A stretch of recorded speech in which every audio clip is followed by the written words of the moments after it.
Hi. Is there an echo? It's an echo. Okay, let me see if I can fix that. I think last time you muted one of the devices. I mean, there's-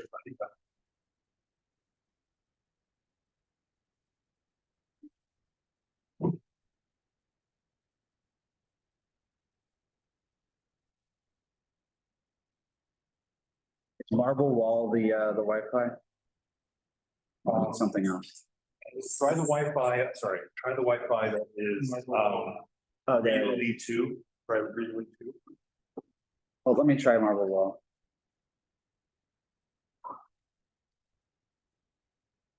Okay, let's try this now. No more echo? No more echo. Okay, we're good. Hi, everybody. Can people hear me? Yes.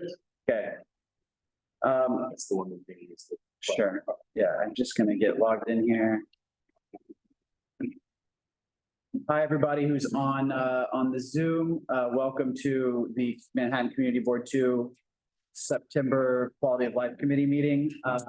Our committee, among other things, review street activity applications. We also touch on environmental and sanitation related topics. Today, we have a pretty full list of street activity applications. So we're just going to start moving through that in a moment. The way we like to do it is if you could just go on once we call your application, spend a couple minutes giving an overview of the application. We'll make it so you have the ability to share your screen so that if you have any diagrams or pictures of what you're planning, you can share those with us.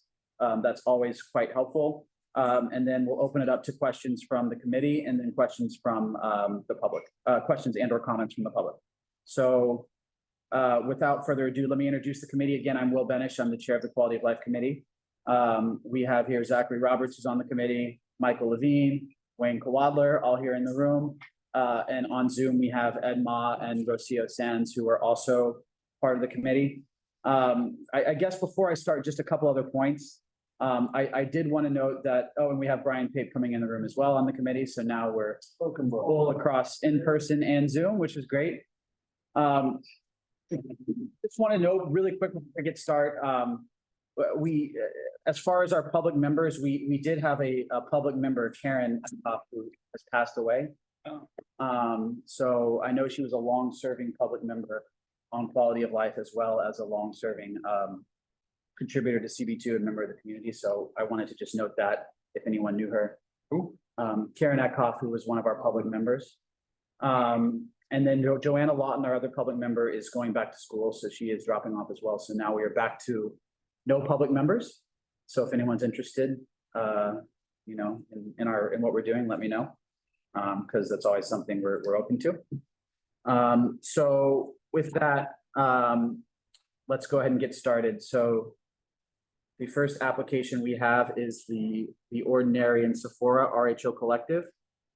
So I'm sorry, I meant to say, if you're in the Zoom and we call your application, if you could raise your hand in the Zoom and we'll promote you.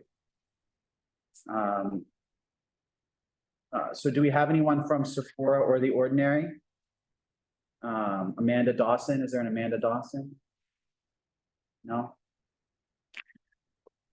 This is West Broadway between Prince and Spring, partial sidewalk closure, 9th Avenue between 12th and 13th. Anybody? I don't see anything. I have the. Oh, there. Yeah. Does anyone have a comment in the committee on this? Well, we can let Pete. I think the first two are the same album, probably. Yeah, the first two are the same. Yeah, Pete, if you go ahead, if you wanted to, we can promote him. If you wanted to provide comment on this one, and then we'll move on.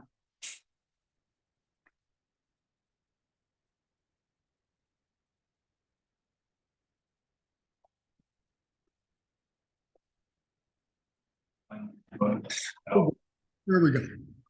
I'm not surprised that this applicant has not appeared.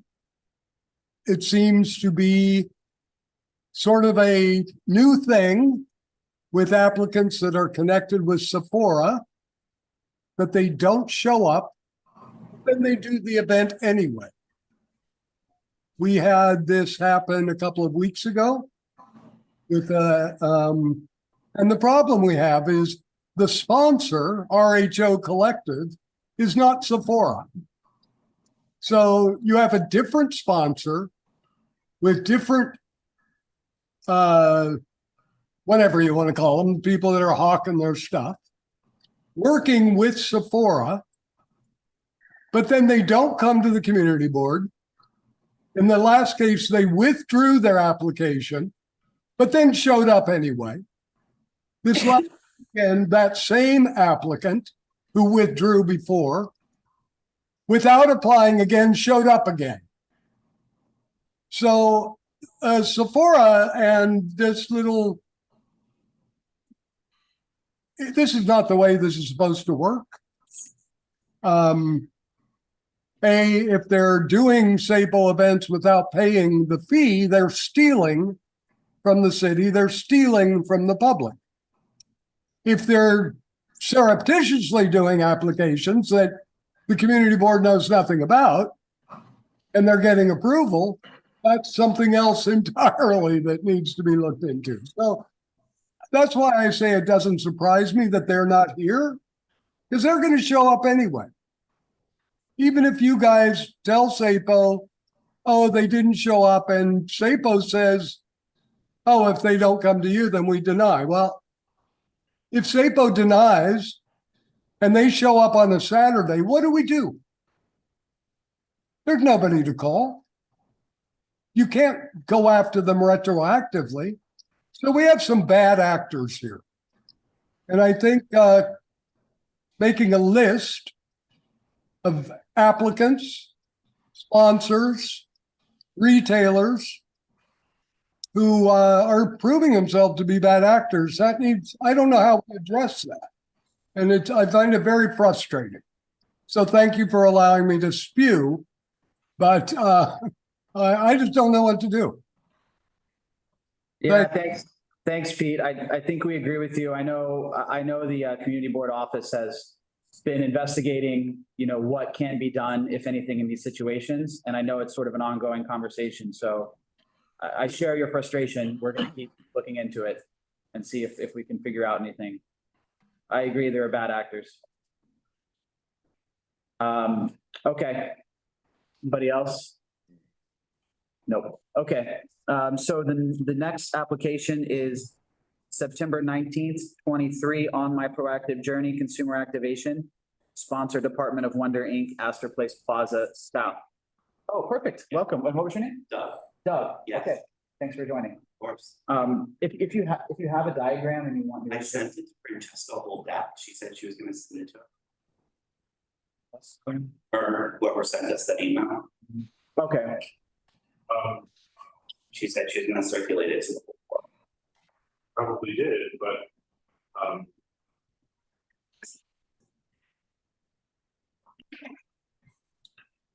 do you have a one drive by any chance? No, Is it on your computer? Yep.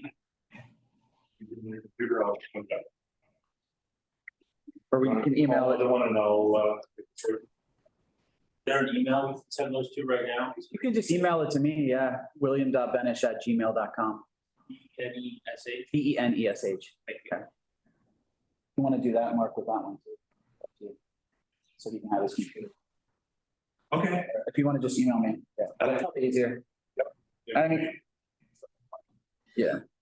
You can shoot it off and then you can Okay. start talking also, so we don't waste too much time. Do you want to move to the next person? I'll do this. Sure. Yeah, sure. Do we have anyone from World Animal Protection 2023? Let's It's on the wall there. okay. We promote Giovanni Martinez. Okay, so we're going to come back to Proactive. We're going to do World Animal Protection 2023, sponsor Pro Mobile Kitchen. This is Washington Square North between Fifth Ave and McDougal, curb lane only.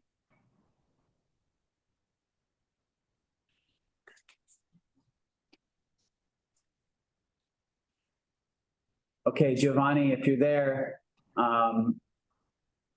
Perfect. How are you today? Hi, thanks for joining. No, I appreciate it. I'm sorry to hear that there are bad actors that are not joining these meetings when they're supposed to. To move forward, just wanted to give a little bit of description of the event. The particular client in this situation is World Animal Protection. They are a 501c3 nonprofit organization that essentially stands up for the rights of animals and all things related, whether it is animal welfare through directed use or through the general overconsumption of meat, which they believe is a prevalent problem in today's society. This particular activation is an annual one for them.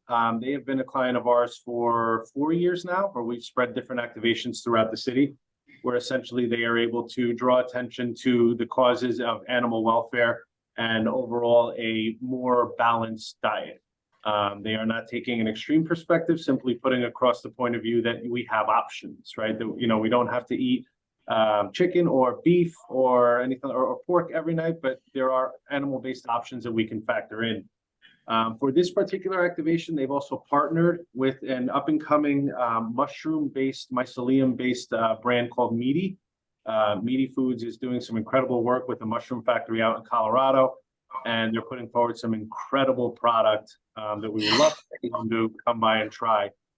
Since this was a food activation, we did everything we could to keep it out of the initial Broadway area, and we were able to make the recommendations to the client to take this closer to Washington Square Park, which ended up working out well for them because part of their target audience is college students.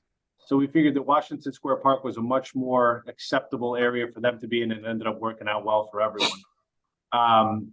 It is a one-day activation where a branded food truck will be setting up in the curb lane on Washington Square North between 5th and McDougal, closer to the corner of 5th where the entrance to Washington Square Park is, for visibility and as well for photos. Interestingly enough, in this case, we're using a completely environmentally friendly truck. It is powered by compressed natural gas, everything from the vehicle's engine to as well as the generator, which, like all of the vehicles that are in our fleet, is in an insulated cabin to reduce noise. But also the engine on this one is all natural gas powered as well. So there are no fumes from potential older diesel vehicles or anything of that nature. Being also, we have a residential building on the north curb lane there. We kept all of the elements in the actual curb lane, right? So there's nothing actually going on the sidewalk other than a stanchion set close to the truck to make sure that the line keeps next to the truck. The sidewalk elements will be, the curb lane elements will be 2 highboy tables for someone to be able to set their food down on. And behind it, they're going to have an information table as well. And that information table will be able to just disseminate pamphlets, brochures, and pins, I believe they have to, if anybody wants to join the cause and wear one of their pins. For safety, we also have these branded barricades that are going to go in the curb lane, essentially to make sure that no one wanders off past the stanchion or anything. So they're these standard police issue barricades. The only difference with those is they're going to have branding on them. We're not sure how that branding will be yet. Most likely it will be like an environmentally friendly coroplast material where it's essentially a poster board that will get tacked onto it. Or it may be the skirts so they can reuse them and it's an evergreen element for future campaigns for them. We have arrival time of truck and staff at 8:30 a.m. We will be going live at 11 a.m. and the activation ends at 3 p.m. For the day. By the time everything is kind of broken down, we can expect to be out after the site area cleanup, which is standard for us as well. We should be out of there by 3:30, 4 p.m. at latest. But yeah, that's essentially the gist of the event. So I'd like to open up if there's any questions, concerns. Thanks. Appreciate it. Will there be any music, amplified sound? No, there won't. The building is too close and there's too many windows. So in this case, we're going to forego amplified sound. And it's also not necessary. The speaking table that they have next to the truck, they need to be able to communicate clearly with guests. So there's no need for amplified. Okay. And so just in terms of how much of the curb lane, so you have the truck parked there and then is it another couple spots for the tables? Is that kind of about it? Exactly. Spot on. The truck is about 28 feet. This is my colleague Antoinette, by the way. It was rude of me to not introduce her. I apologize. She's the project manager on this project. That particular CNG vehicle is roughly 28.2 feet long. And as far as in the front and in the rear, the front area will be taking up approximately another 6 feet, and then the rear area will be approximately another 8 feet of curb space. Front area again being for the high boy tables, and the rear area being for their tables. Okay, great. And then just in terms of sanitation, are you bringing sort of extra trash bags, trash cans, something to set up? Always. Yep, you'll have both cans on the front and the rear of the truck. All will be recycling because all the materials and packaging, servingwares, accoutrements, they're all environmentally friendly. So there's only need for a recycling can on both ends for this. Okay, great. Let me open it up. Yes, Michael. Yeah, I may have missed this. Are you giving anything away to those who pass by or go into the tables? Do they walk away with anything? Yes, sir. So for the guests coming up to the food truck, they'll be receiving a curated recipe that is World Animal Protection's version of like a chicken slider. It's actually a bao bun. A bao bun. A bao bun with a crispy plant-based chicken inside. Yeah. So it's a small sample. So Food they are getting food. Correct. Yes, sir. And will it be packaged or open? It will be an open container. So essentially the size of a slider roughly. Thank you. You're welcome. And just, I mean, one other thing, just looking at it on Google Maps, it looks like there's sort of it looks like there's maybe a no standing zone right there. Have you looked at that? We have Google Park in a no standing zone. Yeah, absolutely. So the Google Maps is outdated. I'm not sure if that's still active. We had just scouted it. And by SAPO, so we can't apply for a permit in a no standing zone, but there's also no scaffolding there anymore, which I believe the latest Google we have is from 2019, so it's really outdated. Right. Yeah, I wasn't sure if, to be honest, if SAPO would have let you do it. So, okay. Oh yeah, they would have turned that down. Well, Yeah. right away they would have turned that down. Basically, it was a no standing. Okay. Okay, do we have any comment from the public?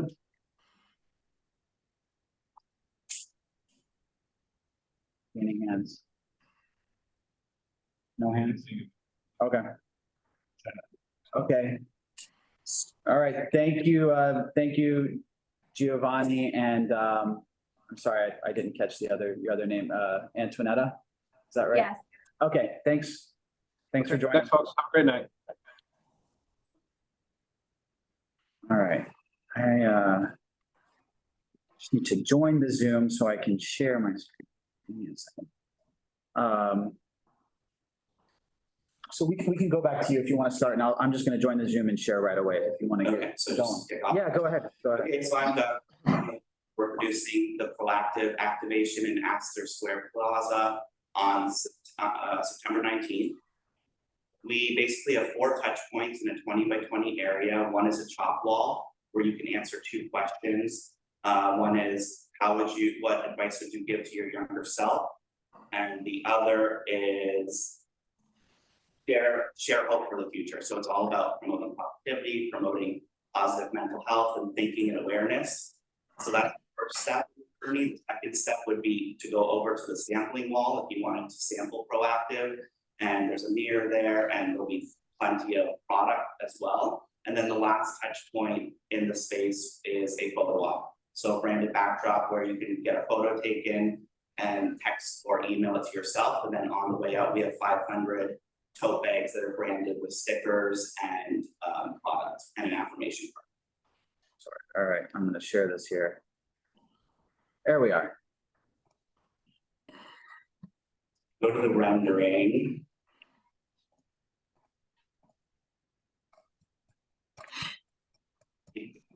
All the way down. There, or keep going. No, keep going, it's floor. If you go to the aerial, okay, so this is fine. So this is the front view. On the left, that dark green wall, that's the chalk wall where guests can come up and answer 1 or 2 of those questions if they wish. On the right, that lime green wall is the proactive sampling wall.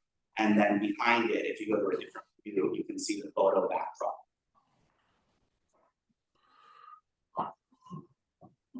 Here we go. Head view, one more down. Okay. Yeah, and then right there, the back teal wall is the photo backdrop wall. There's a generator listed there, however, when we do the SAFO site visit walkthrough tomorrow, we're gonna ask and request to connect to shore power, so we don't need to bring a generator on site. But that's the basis of our activation, it's pretty simple. Okay. Thanks. Can we just walk, I guess, through the run of show one more time? Yes. So let me go back to here. Okay, So the run of show, basically we want to connect with morning foot traffic, so we'd like to be open by 8 AM, in which case we would start loading in around 4 AM. One 20-foot box truck would be delivering all the components. We'd set up between 4 and 7:30 AM. The activation would run from 8 AM to 6 PM. We would strike from 6 PM to 8. And is there any food or amplified sound? Neither. No food or amplified sound. And then, have you been working with the Village Alliance? With Rachel. On this? Yeah, So she's been on the SAFO emails, okay. but she has not responded. Excuse me, Rachel, I believe, has left. Well, that's why she hasn't responded. Right, so I think we should be communicating directly with Scott Hobbs, who is the executive director. Okay. Rachel has left the position and it hasn't been refilled yet. Okay, well, SAFO's included her on the email, so I'll let them know that she's no longer there. But we'll obviously find out tomorrow during the walkthrough as well. And so you have to make sure that someone from the Village Alliance will be present. Sure. Yeah, You know everything, Michael. When people are leaving. Okay, so single day, it's on, so that's a Tuesday, the 19th, load in at 4. 8 to 6 for the activation. No sale of goods, right? So it's, No. okay. And we have on there, 75 to 199 attendees, is that, so that's accurate? yeah, I mean, we're bringing 500 totes, but we don't know what to expect, so we're Okay. planning for 500, but we're guessing at any given time, maybe 50%.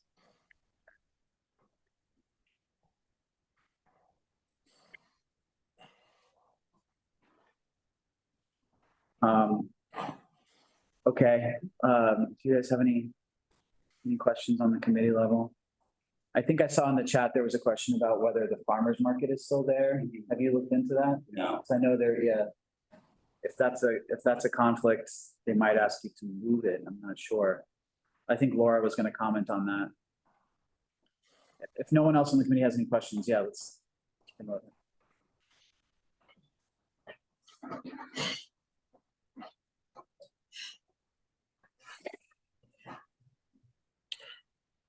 Laura, are you there? Yeah, hi, I'm here. Hi. It just took a second to the buttons. Yeah, the green market is there until the end of November. And it is there in the plaza every Tuesday till that time. So there may be a conflict there. Certainly it'll change the experience of those who go there shopping for marketing at the green market to be hit with this large marketing extravaganza. That's all I wanted to point out, that there is a conflict there. Yeah, I think you should reach out to Scott if you haven't Yeah, heard no, we anyone at the bid, because they may ask you to reschedule it. that's fine. I mean, So And perhaps talk to the green market as well. Meeting about I wanted to find this. well, in any case, yeah, I see it might be difficult. to have Yeah, both of course. on. So, It's not that big a plaza. We have to make sure there was no conflict. yeah, if you could reach out to them and yeah, the Green Market's website too. Okay. I think people that do the one swear. Got it. Throw NYC is in. Okay. Yeah, yeah. Any other questions, comments from the public? Okay. Thank you. Thank you. Appreciate your time. Okay. Next up, Dewey Dumpling Delights. This is September 21st. Prince between Green and Mercer, West Broadway between Prince and Spring, Bowery between Houston and Prince. Partial sidewalk closure in all those locations. We have a representative from Dewey Dumpling. Thank you. Bye. Goodbye. Good luck. Anyone? No, Dewey Dumpling? Dewey Dumpling? The application here. You see Cabri Winters, Kebri. Nope. All right. Another mobile food truck giveaway. No show. Okay. Moving on. We have the Doritos food truck. This is September 22nd, 2023. Bleecker between LaGuardia and Thompson, curb lane only. Looks like someone has a hand up, or is that just Pete? Let's first see if we have anyone here from Doritos. Let me look at that one. That would be, do we have a Thomas Hennigan? No. Anybody, I mean, these are going to be no-show denies, but anyone on the committee have anything to say on either of those? I don't know which one Pete has his hand raised for. Pete, go ahead. Yeah, I'm sure it's definitely a Dewey Dumpling. Yeah, I'm sorry. This is a step back to Dewey Dumplings. Oh, yeah. Just want to point, I know they didn't show, but what they do, the listing indicates they want to do this on the north side of Prince Street.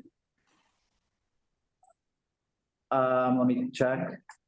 Go back to that. I know you're going to suggest a denial, but there's a bike lane there, and it's just so unclear what they're actually doing that I just wanted to point that out. Thank you. Thank you. Yeah, it's unclear to me because I guess it looks like they're trying to do three different. It says 9/21, but then it says in date 9/24. So it looks like maybe they're trying to do multiple locations over 3 days, which I think we would advise against even if they were here. So, okay. Thank you. We'll note that. Anyone else? Anyone else? Anyone else? I guess I have this up on my screen now too, so I can check. Okay. Moving on. So Maiden Home withdrew. Plaza.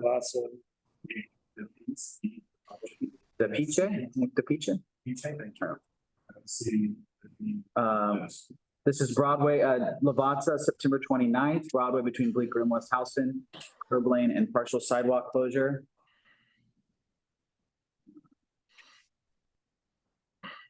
We have a Nick DePice or DePice. All right, buddy. A lot of no-show today. Okay. Nobody. Okay. So West Side Fest.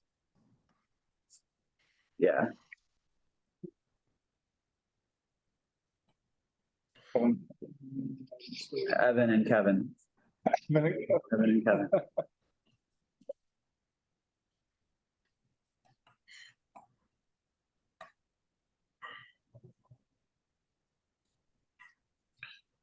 Hi, Evan. Hi, Kevin. Hi, good evening. Also joining me is Julia Bailey. Oh, I see Julia. Hi, Julia. Hi. Okay, yeah.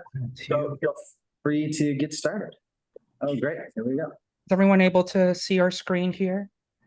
Yes, we can. All right, good evening, everyone. My name is Kevin Capuno. I'm the operations coordinator at the Meatpacking Bid. Also joining me this evening is Julia Bailey, our Events and Programs Coordinator. Thank you to the members of the committee for considering our applications this evening.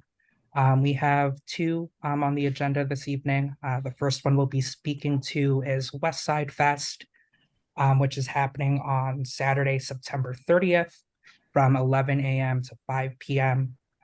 This is a free and open to the public event, and it celebrates the meatpacking district as well as cultural institutions on the west side of Manhattan.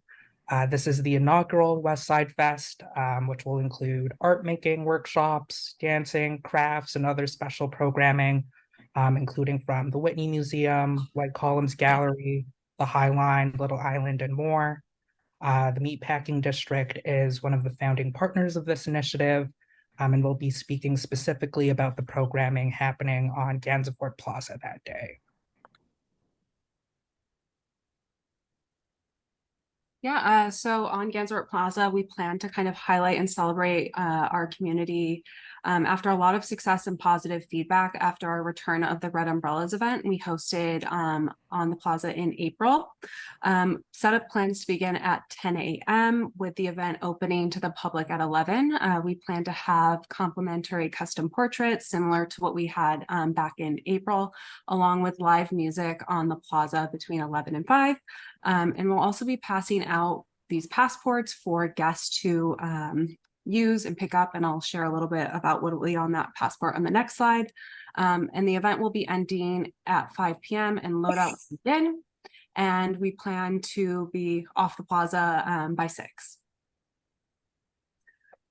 We plan to have a 10 by 15 tent along 9th Avenue where we will be doing giveaways of those passports that will again, I will explain after the next slide, and some other promotions in that tent. And then in our 10 by 10 tent, we will have our musicians playing there, again, between 11 and 5. And then our portraits will be happening under one of our red umbrellas.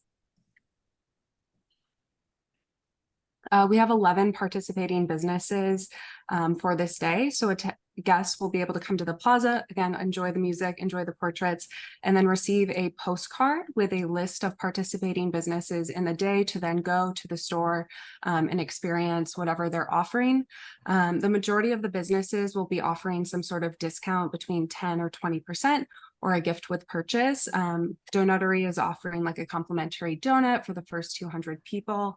And then Sephora is working with Colfi Beauty, which is a women-owned beauty brand focusing on women of color. And they are the first South Asian-owned brand to enter Sephora, and that will be something they will be highlighting in their offerings for the day. And again, the rest of the businesses offering either some sort of discount or a complimentary item with purchase. But the rest of the experiences on the plaza will be free.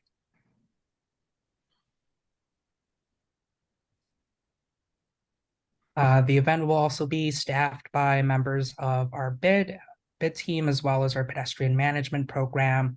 They'll be both on the plaza and throughout the district to ensure that pedestrian safety and access is maintained throughout the event. They'll also be providing information on upcoming events, information on our district's businesses, and upcoming programming as well. That sort of gives a gist of West Side Fest on Gansevoort Plaza. We'll open it up to any questions. Okay, thanks, Kevin and Juliet. So would you mind just going back to the diagram real quick? Okay, so, and sorry, because we're going quickly. What is in each of the two tents?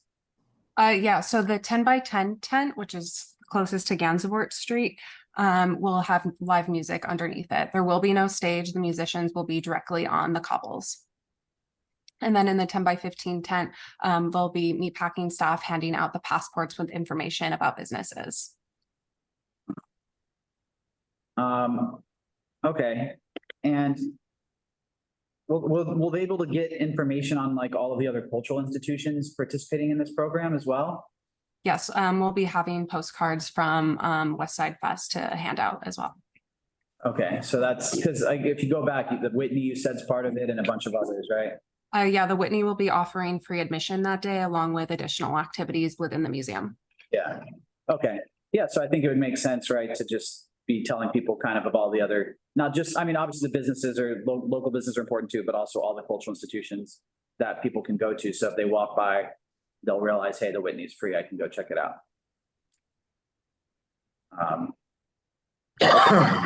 And then the live music is it amplified or is it acoustic? It'll be amplified and we'll have a sound permit from the NYPD. Is that running the whole time or just? From between the hours of the event, 11 to 5. Okay.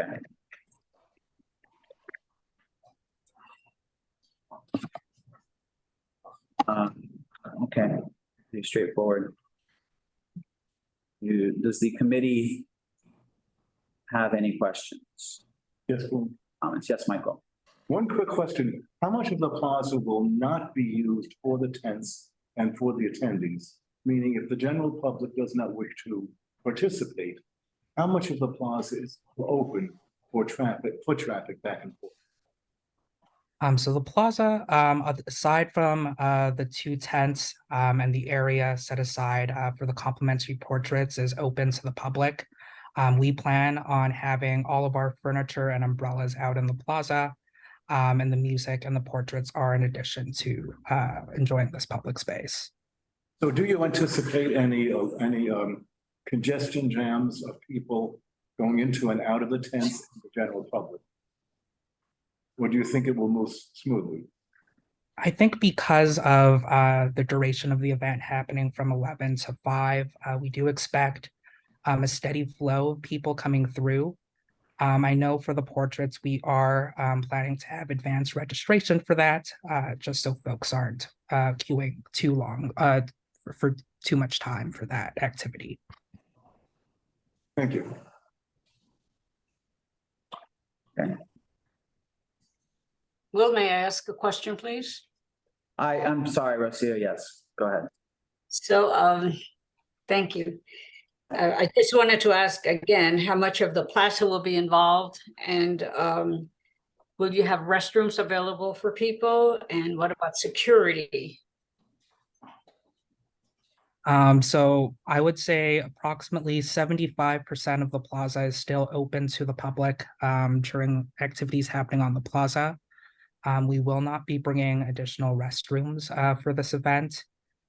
We aren't utilizing security, but our pedestrian management team is sort of our eyes and ears on the ground, and they have the training to deal with a wide range of situations as well. How many people do you expect will attend this event? I believe we are expecting between 300 and 500 people over the course of the day to pick up a passport and frequent the various businesses on them. So tell me about the restrooms. You said you will not have any restrooms. Are there restrooms now? There are no public restrooms that the meatpacking district provides, but there are a number of public restrooms at the other institutions participating at this event, most notably the High Line and the Whitney Museum. So what about, I thought I saw Sephora. Will they also allow people to use their restrooms? That is something we can inquire about. I'm not sure what the policy is at the store. But it's something we could definitely discuss further. Yeah, okay, thank you very much. Thanks, Rocio. Okay, any other hands raised? Let's see. Any other comments? No. Okay. All right, thanks, Kevin, thanks, Julia. I think we're going to continue going in order as we usually do, so we'll be back to you in a bit. Sounds great. Thank you. Okay, so next we have October 6th through 7th. Olay serum swap at Target Broadway between East Houston and Prince, sidewalk and curb lane closure.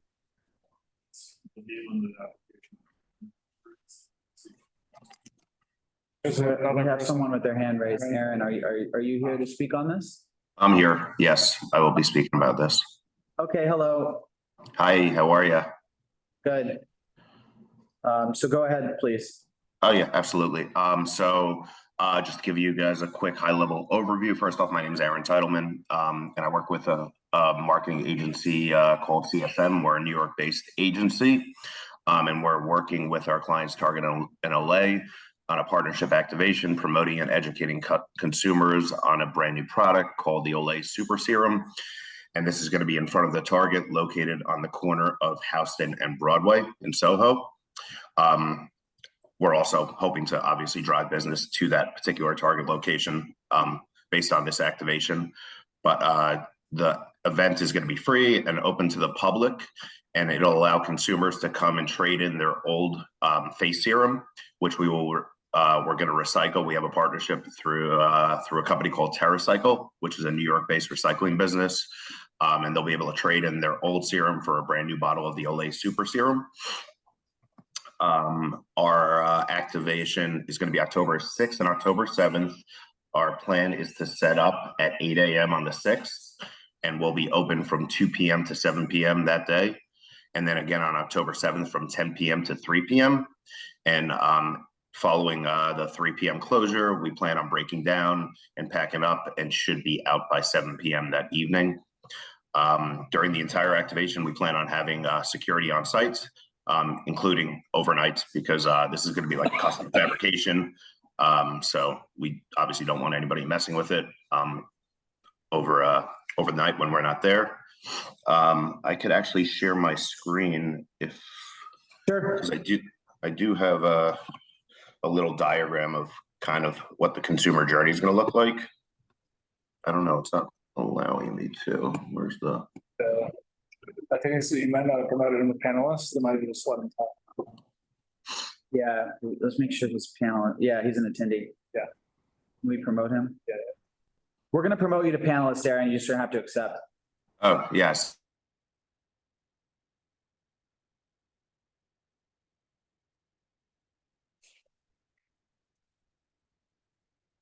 Okay, you should be a panelist now. You just might have to unmute again, and then you should be able to share. Yep.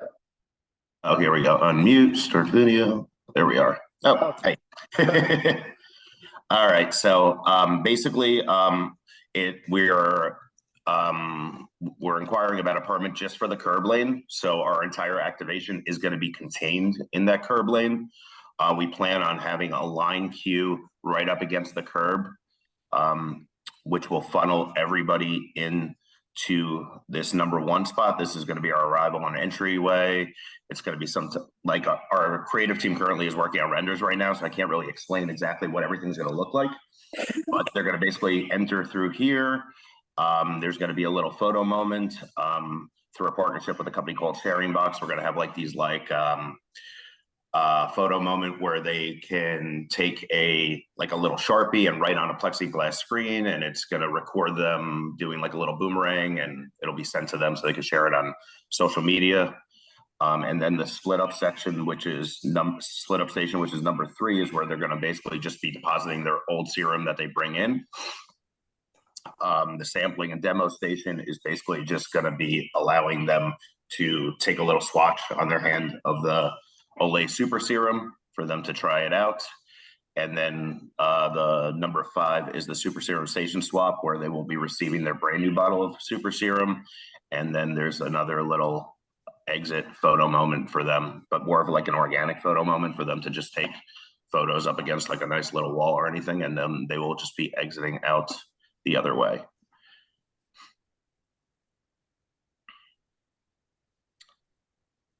But yeah, that's basically the gist of it.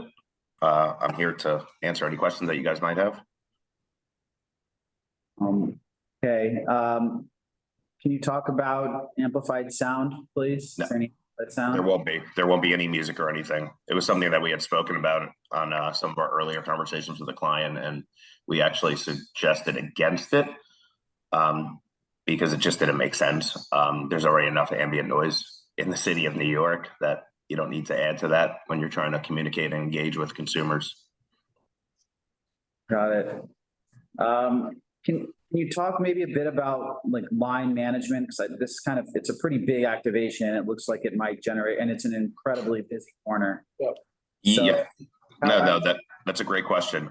So we, I'm sorry. No, it seems like it could create a huge traffic jam just because that's one of the busiest corners in the city. I agree with you. And I mean, we definitely feel like that's definitely a possibility. Myself, a couple other, of my colleagues will be on site. We are also going to be hiring 15 brand ambassadors for this activation. So we do plan on having people stationed, quite a few, keeping that line queue in order, front and back, to make sure that we do not block any foot traffic running north and south on Broadway.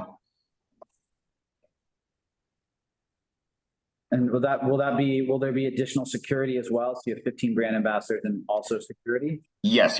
The 15 brand ambassadors are just the ones that are going to be helping with the entire activation. Security is going to be separate.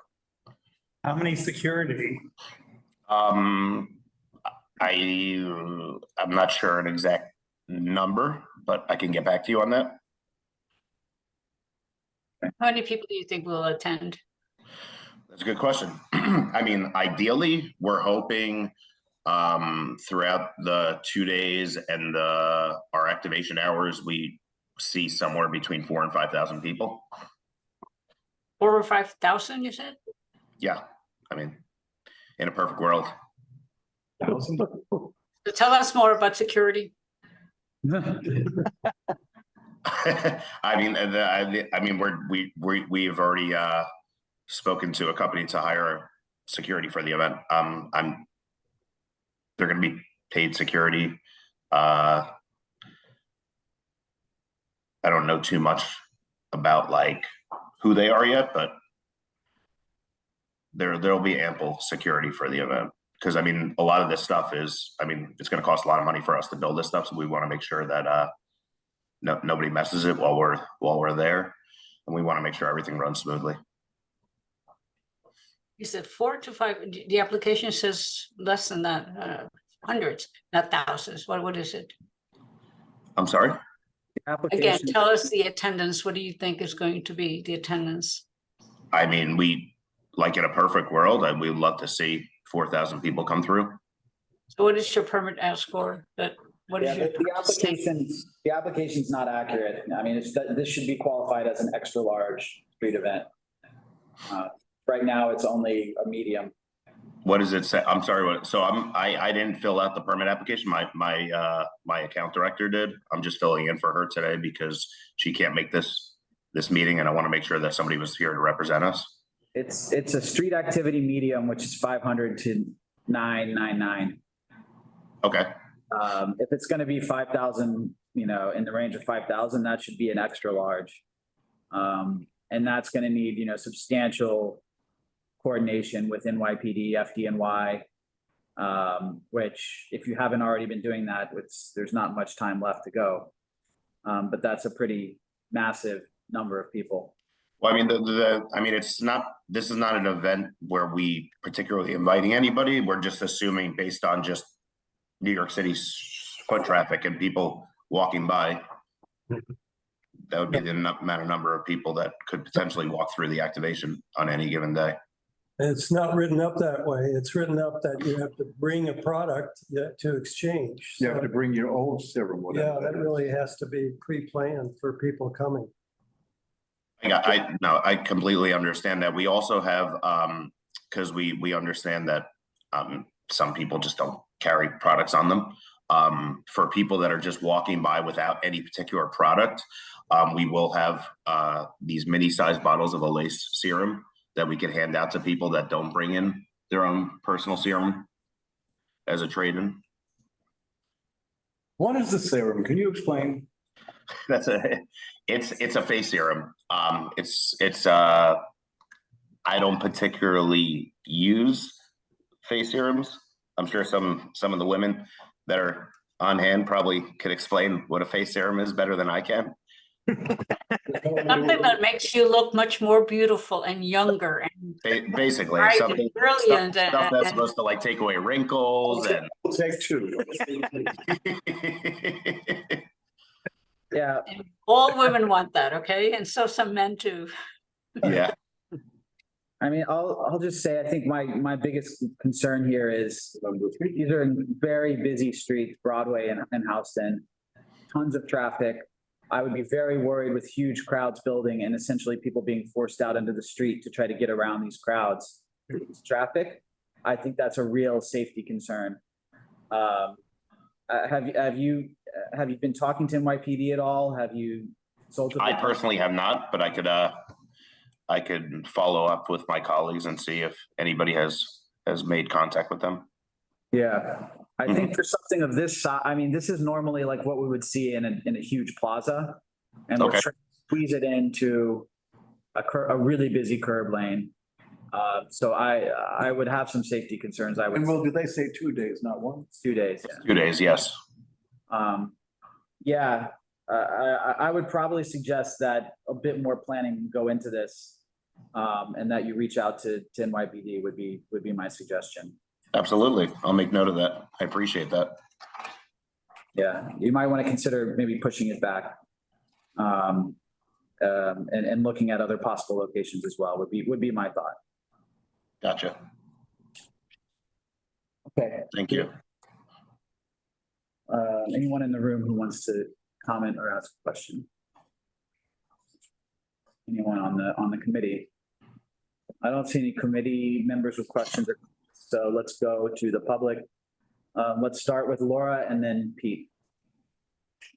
I agree, Will, with most of your issues with this application. It's too big. It's too big. It's too busy a street, even during the week. And this is a Saturday and Sunday. Saturday. Well, it goes over one day into the other day, right? Friday and Saturday. Friday and Saturday. Saturday. Okay, Friday and Saturday, but Fridays are busy. And it just seems to be too much for this spot. And to be honest, Target has plenty of open space inside. It's not like it's a really tight space. I bet all of this could fit in there. That being said, part of what's been described is that people are lined up along the curb, but in the opening remarks, Mr. Titleman said that part of the consideration is to get people to know and go into this Target, which would mean there would be people crossing the sidewalk from the curb into Target. So the pathing could be a real problem. And that's all I wanted to point out. Thank you. Thank you. Thank you. Okay, Pete. Yeah. Hello, Aaron. Thank you for appearing. Absolutely. So I'm looking at this slide you have up now, the consumer journey footprint, which says your curb use will be 8 feet wide and 70 feet long. Yes, it'll go from basically the corner where Target starts, and it'll cover the building right next to it, which I believe my coworker did a site visit over there, and it's a vacant building, so there's no business, there's nothing over there. Okay, but your building, the Target building, has a facade footprint of 50 feet. So yes, you would be extending well beyond the footprint of the hosting business. And could you explain a little more about your are those pods, the purple thing? It's a great question. So our creative team is currently working on renders right now to present to the client. But number one is basically going to be just like a little entrance archway. Number two is going to be like a photo moment. So there's going to be like a little photo booth underneath a tent. Number three is just a trash receptacle, like a recycling receptacle, custom receptacle where they could basically drop their old product in. Number four is going to be basically like a desk with a little backdrop where it's going to be a demo and sampling station. And number five will just basically be another, basically just like desk type thing where they'll be able to get their new product. And then number six is just going to be like a photo wall where they could just take a photo up against a wall, and then they'll exit. Okay. Yeah, I wasn't going to speak to this because reading your application, it seemed like, okay, you guys have it under control. You know what you're doing. It's fairly small. But that doesn't seem to be the case. It's bigger than expected. And I'm having trouble supporting it because I know I've lived on these blocks for 45 years and I know how crazy busy it gets Friday, Saturdays. And anyway, I think it needs some deeper thought. So thank you. Thank you. Thank you. We have Sean Sweeney. You promote him, Mark? We're going to promote you, Sean. In a second.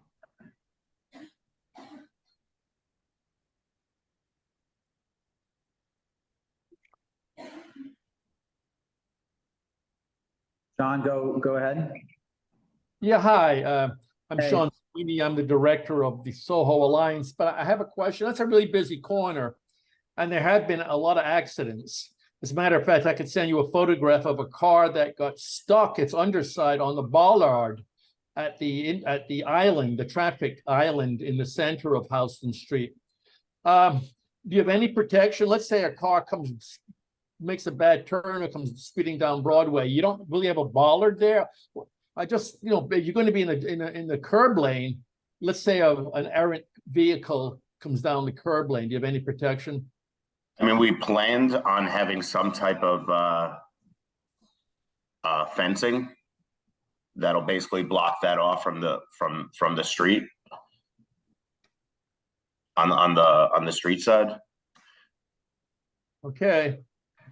You might want to have heavy duty fencing. Yeah, that's a great point.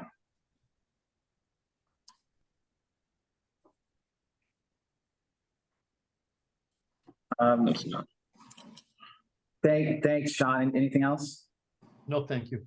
Okay. Thank you, Sean. Yeah, and I think that folds in again with the point I was making earlier. Is I think you really need to make sure you're fully engaging with NYPD, and again, I consider looking at alternate locations and probably pushing it back, given they're only a few weeks away. What dates do we have now? I forgot already. It's the 6th and the 7th of October. Okay. Of October. Yeah. Yep. Do we have anybody else who wants to speak on this? Nope. Okay. Well, thank you, Aaron, for your time. We do appreciate you presenting. Absolutely. Thank you, guys. All right. Yeah, it should be Amir. Yep. Next one is October 6th, Gansevoort Plaza. October 6th to 7th, Gansevoort Plaza fragrance launch activation. That's Amir. Okay, yeah, let's promote them both.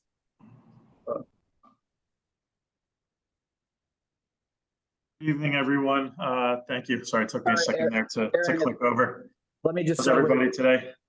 Hey, sorry, Amir. Aaron, if you could stop sharing. Okay, good. All right, we're good. Go ahead. Excellent. Thank you for having us today. Apologies, I'm dealing with a little bout of food poisoning, so I'm a little low energy from my normal exuberance. So if I may, well, may I share my screen? Yep, please. Right. Let's see here. So let me just ask really quick, Amir, while you're sharing, is this 2 or 3 days? Is it 6th to 7th or 6th to 8th? So this, in the system, I've applied for October 5th through the 9th. It will be a 3-day live activation with 1 day of load in and 1 day of load out. Okay. You see my screen? Yep. Excellent. So this activation is for a new Burberry fragrance that's being launched. We're taking place in the Gansevoort Plaza. Live dates, as we mentioned, October 6, 7, 8. So I'm just going to run through a little bit of the plan. With me on the call today is Benjamin Webster from Red House, who's a production company that's well versed in doing significant events in New York City, as well as around the world. So we have great confidence in their ability to accomplish this this ambitious event. So it's, as I noted, it's the Burberry Goddess fragrance launch. Basically, looking to build this structure in the Gansevoort Plaza that harkens back to like a like grasslands of the Serengeti or something along those lines, if you will. The idea is to kind of provide and make like a grassland landscape in an urban setting to create a interesting juxtaposition. So just as a kind of a quick overview, the guests will enter, and I have additional site plans as well beyond this render, but guests will enter the structure where they'll get to engage in a couple minutes of seeing the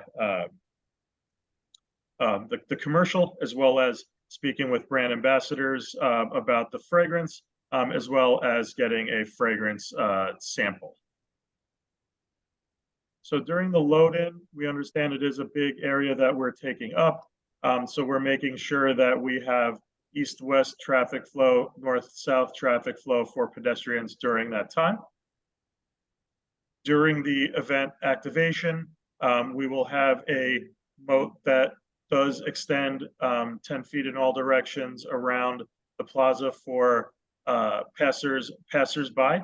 But obviously we welcome everybody to come into the plaza to and the structure to experience the activation. So the setup is relatively simple. The structure is sitting in the center of the plaza.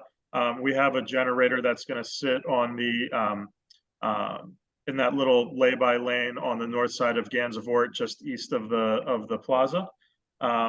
And that's basically what the site plan will look like. We have a little line queue here, which I believe we have on a upcoming site plan. Yes, so we have a queuing area that we can employ to make sure that it's nice and organized in the plaza for folks coming in to visit the activation. We're going to have 2 security guards with the activation at all times, as well as about 10 to 12 brand ambassadors who are going to help to keep the area organized as well. Our timeline, so we're going to work in the plaza on October 5th. 6th, 7th, 8th is a live activation. We're going to start on the 6th with a 1-hour press opening, so for the press to come and take a look, and then it's open for the rest of the day. And then days 3 and 4 are totally open to the public. In terms of our work times, we're looking at let's see. So this is the day before, where we're going to have some heavy equipment drop in some curb lanes, and then our real work begins on the 5th, where between 6 and 8 a.m. we're going to start working to build the structure in the plaza. Our work hours are going to run till approximately 10 p.m. And then on the 6th, our first day, as I mentioned, our press event is going to be from 9 a.m. to 10 a.m. And then from 10 a.m. to 7:45 p.m. will be open to the public. At 8 p.m. doors closed.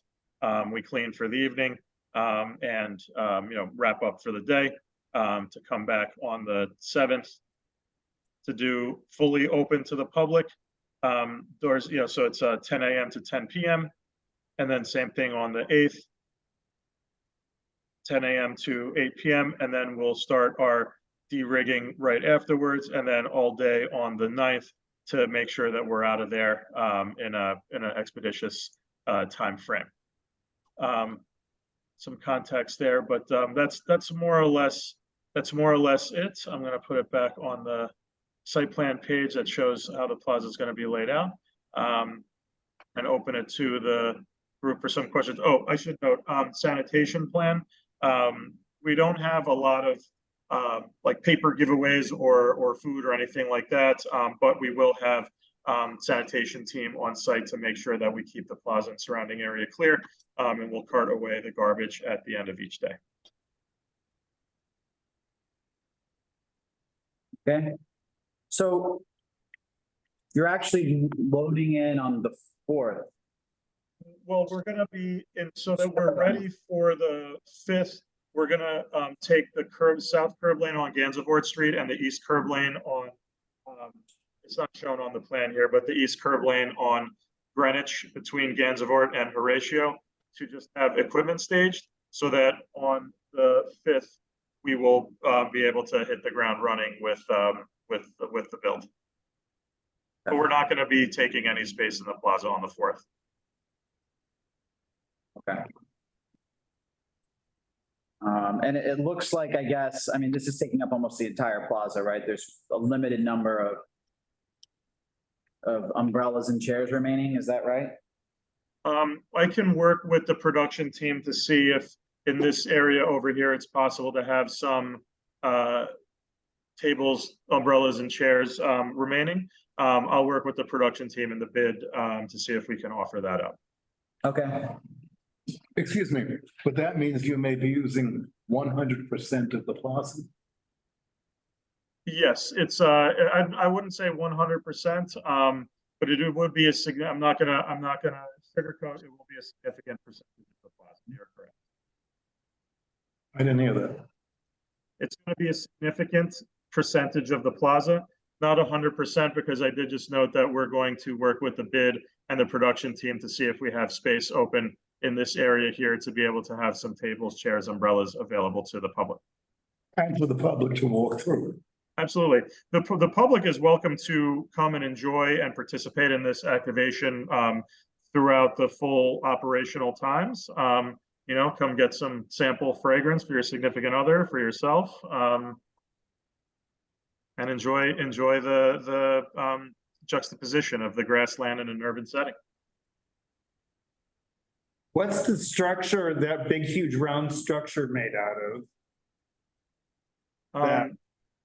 Do you want me to answer that? Ben, yeah, please, can you speak to that? Yeah, absolutely. Hi all. It's a prefabricated aluminum structure clad with a scenic render, which gives an effect of a kind of a sand and clay-like exterior treatment. And is there sound or noise coming out of there? Yeah, no, so sir, no. Sorry, man. I was going to say there is audio to accompany a commercial within the structure, but it's background only.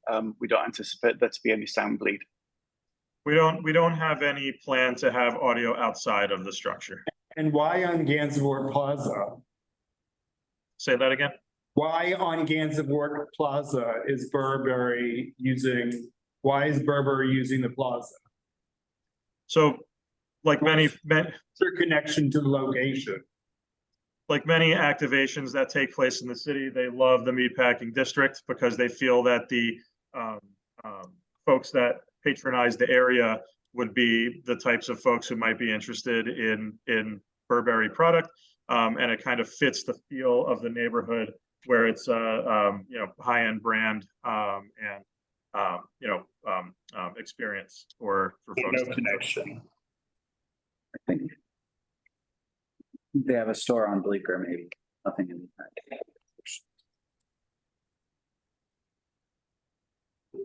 Rocio has a question. Yes, I have a couple of questions, please. Regarding, you said there were only going to be 2 security guards, 10 or 12 ambassadors, and you're having between 200 and 499 attendees. Seems like a big production that you're building this structure for such few people. Are you sure this is all you're going to have? And the security, is that only the security that you actually need for this type of event? What do you want me to do, walk out? So the number of people that come and are noted in the application is basically going to be a flow over the course of the day. The activation inside the structure takes about 5 minutes or so for people to be able to walk through and enjoy the experience. We don't anticipate this being an overwhelmed kind of activation. We do feel that this will be a kind of a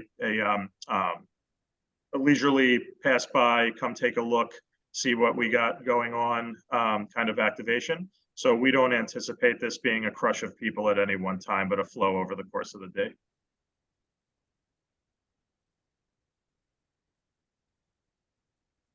Okay, well, I've got a question too, and Bill is out of the room for a moment. So it is certainly a very substantial effort, a structure, the timing and so forth. You're building quite a structure there, needing full day to assemble. I'm wondering what is taking place on the left side of that structure towards the corner of the plaza, which seems to be an open area. Are you talking about this bit right here? Yes, your circulation paths that you showed did not seem to encumber that area at all. So this is that piece right here that we're talking about from the render. And we do have a 10-foot walkway all the way around. And our queue will circle people in through the in behind that structure and behind that wall and into the structure. The area over here is more of like a scenic visual kind of Instagram moment, if you will. All right, well, that would be a place for the bid to put their tables and umbrellas as well. Yes, yeah, we can definitely talk to the bid about adding tables and chairs to the site plan. Let me state our issue here. We're not sure we understand why such a large percentage of the plaza is being used for this activation. We think you can cut back on some of it and leave some more of the plaza open. To those who are not participating in the activation. Yes. I understand. So you have number 7 generators with greater than 40 kilowatt rating will be used at the event. That sounds like that's going to be running for all 4 or 5 days from the time you set up, bring in the truck, generator truck to the curb lane. What kind of generator, what kind of pollution, what kind of noise is going to be generated? Ben, can you speak to the type of generator that we're using? Yes, sir. I don't have the exact make and model, but what I will say, these are run silent generators, which are fit for purpose for this environment. They're not the cheapest generators. They are the most expensive generators that we have invested in to ensure that they cause the minimum amount of disruption and the minimum amount of pollution.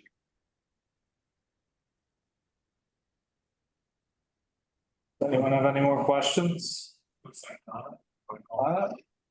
Yeah. Go for it. Yes, what's Donna's opinion? Hi.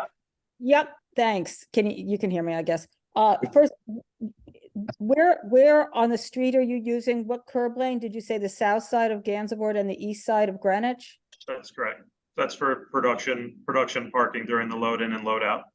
So that would just be on the 9th and the 4th and the 5th, or just the 4th?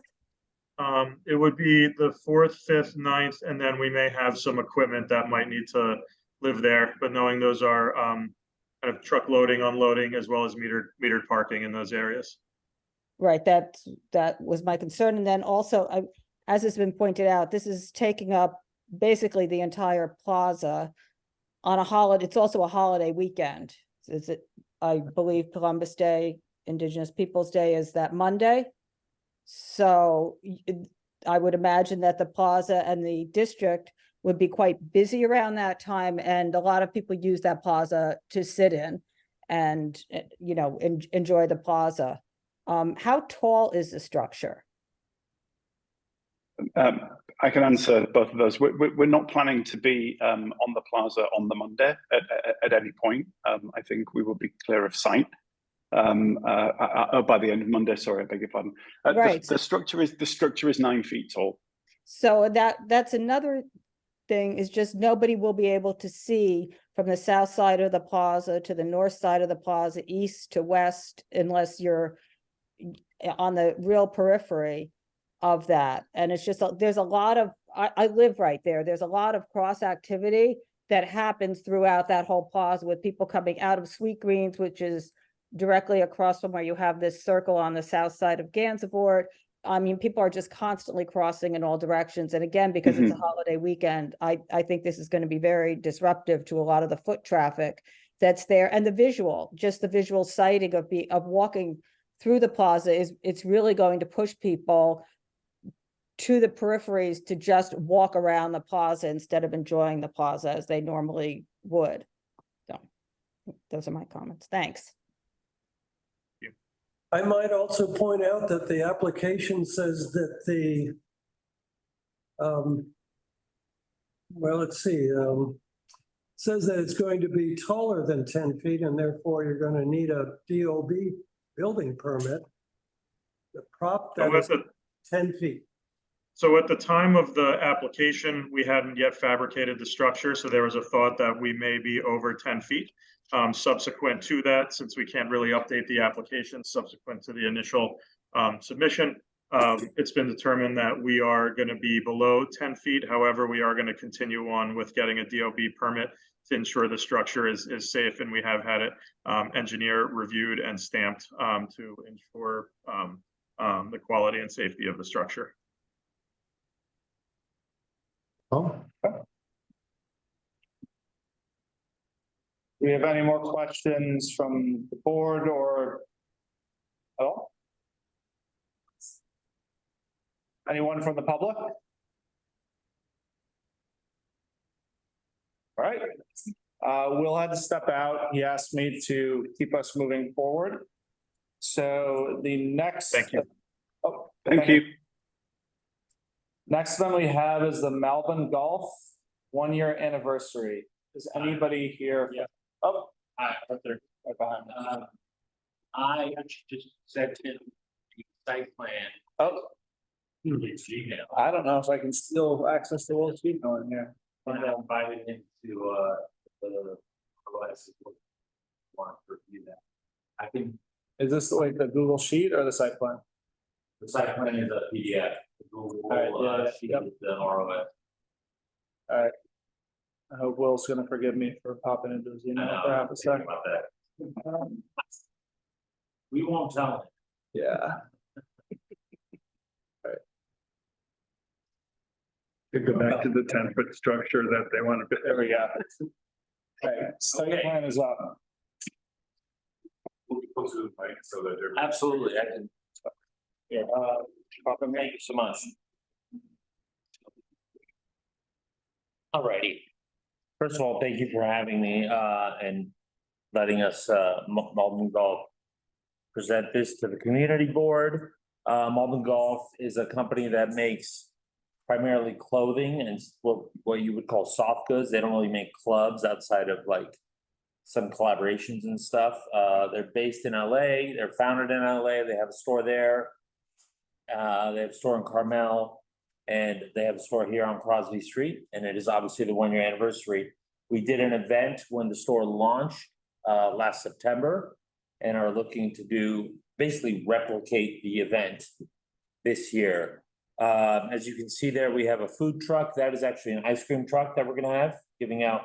There's gonna be nothing being sold except for inside the store with our own merchandise. Everything on the street is gonna be free food and an opportunity between some golf clubs. I'll let you know in a moment about that. So we have an ice cream truck, and then we have the taco stand, which is Los Tacos Numero Uno. They have the store on on Lafayette, over there.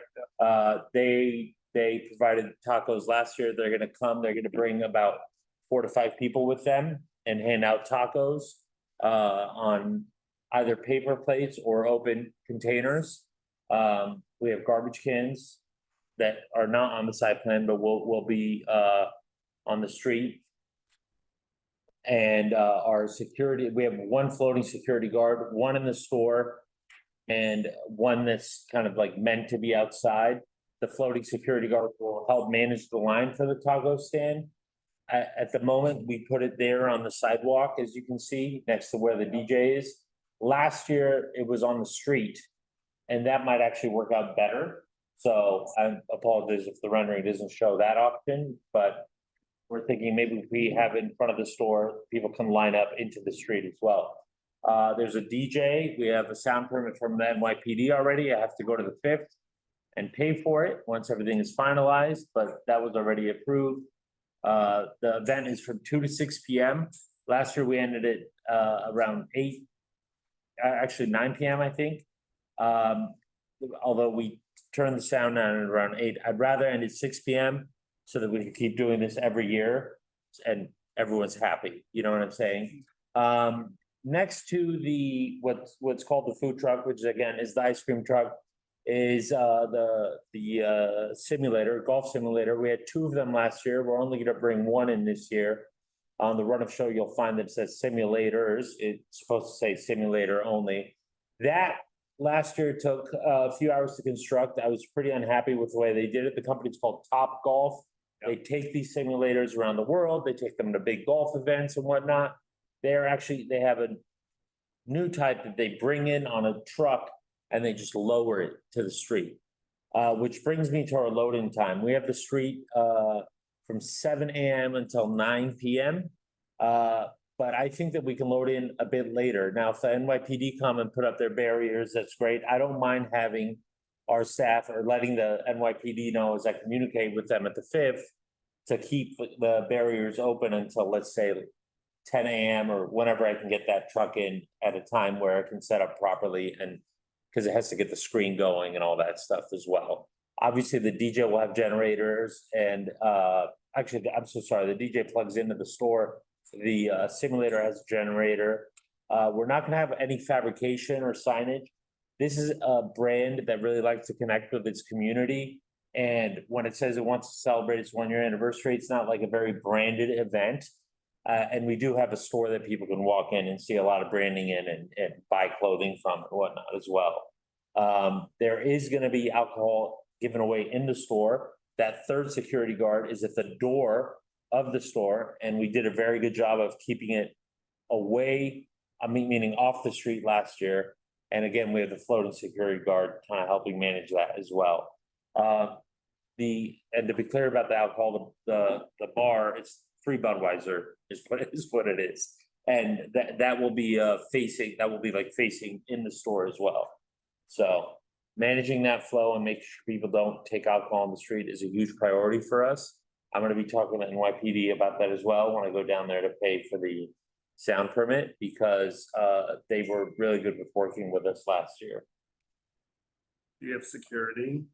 Yeah, we have 3 security. We have 1 in the store managing, making sure no one takes any alcohol on the street, 1 on the street, and then 1 floating.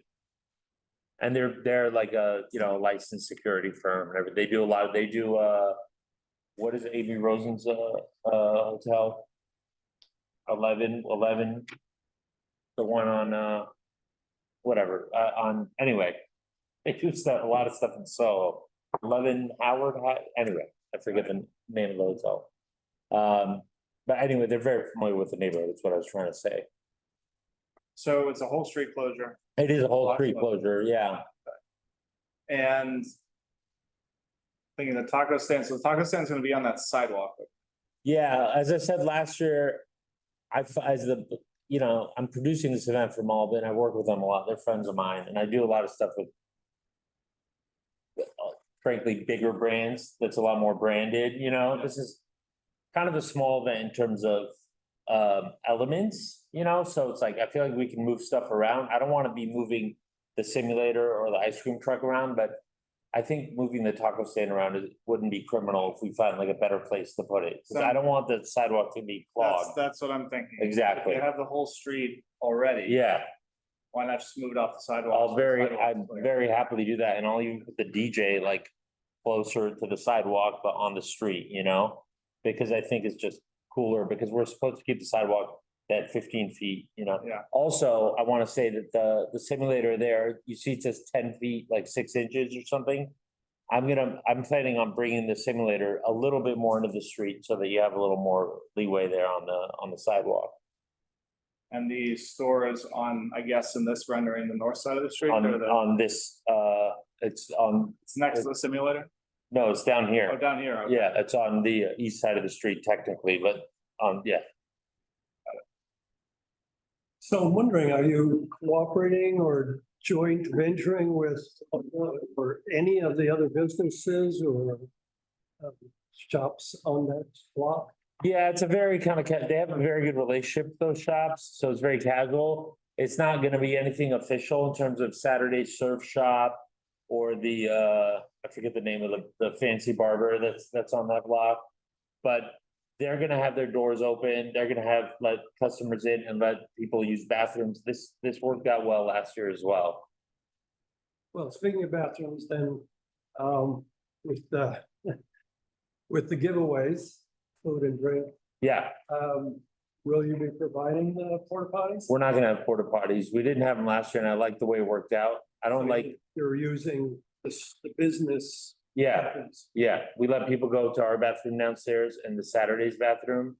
And there's a jewelry store, that like starts with an M, I forget its name. But everyone's pretty, all the retail, the people who work those retail stores all get along and are friendly and there's a nice exchange.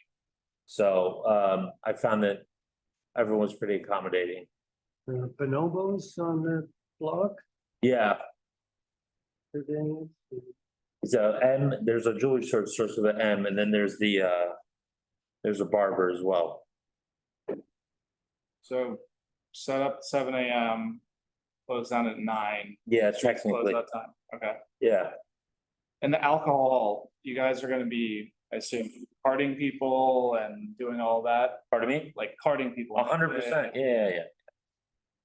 Um, Yeah, I don't mean to be casual about that, but we did this last year and I was like, that's why I'm like very confident about the way it'll work. But yeah, absolutely, everyone will be carded, the bartender in the store it's not just like one of the employees, it's a light caterer and everything.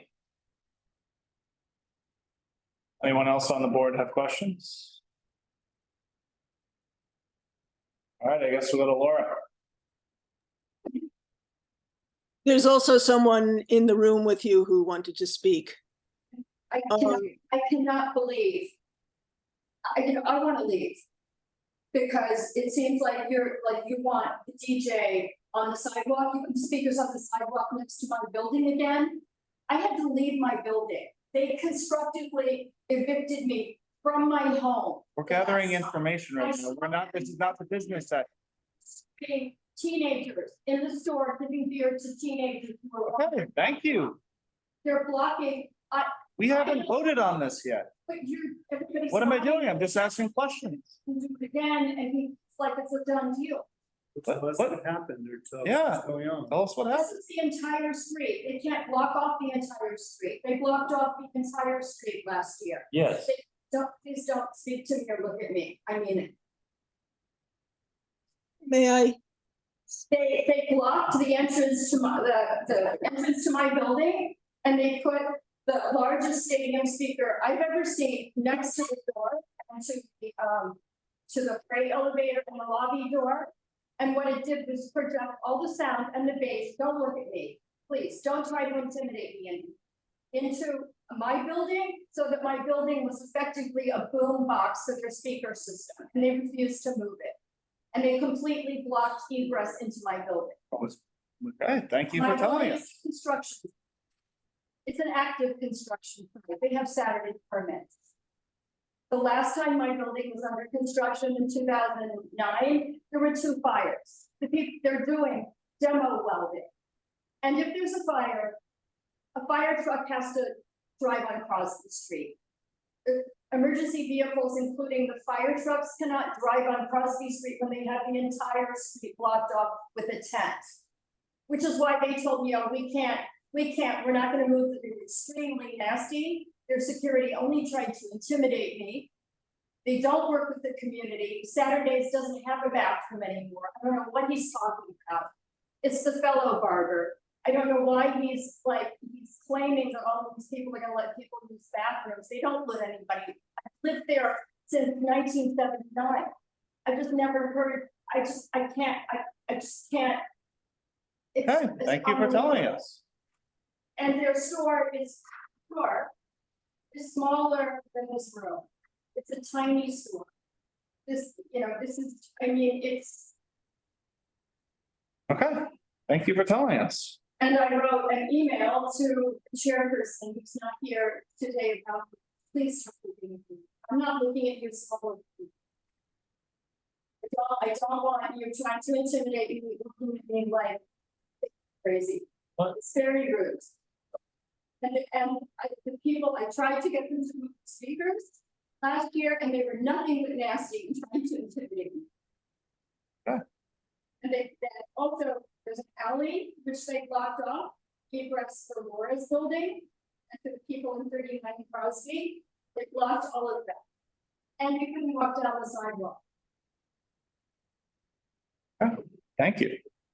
And nobody was carding anybody. I know that because I went into the store to ask them to move the speaker, and they were giving beer to kids. I saw the my own eyes. So I don't know when he's talking about carding, because I was there, I saw them not card people, and people who were obviously underage were getting beer. Do you want me to speak to some of that stuff? Let Laura go ahead and speak. Laura? Yeah, thank you. Thank you. I really do understand Cynthia's upsetness, because it was it was the worst event that I have seen happen in Soho in all the years I have been here. We had 5 hours of noise that permeated closed double hung windows. My fire balcony, which it was a beautiful day, I wanted to be outside, it was vibrating. And this diagram is not only not to scale, it fails to show the alleyway, which is an active alleyway that is just past where it says DJ, just where the DJ is. And how do cars be able to get into that driveway? How are people going to be able to use and access it? They can't. We cannot have a narrow 25 foot, as it shows, 25, 26 wide street, completely closed off, when people live on both sides of that street above the stores. Sharing on my. I'm going to go further. The noise was horrible, and shortly after this, they had another event where they took the whole sidewalk. I believe you guys received the.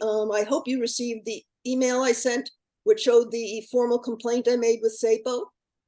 I did make a complaint to the store too, so I do not want to hear, oh, I'm glad to hear this from you, because that was a problem that was communicated to the store, and it was communicated to SAPO, and it was communicated to the NYPD, which I am horrified already gave a sound permit, because last time what happened is they got a lot of complaints from this whole neighborhood about the noise, and they said, well, they have a permit.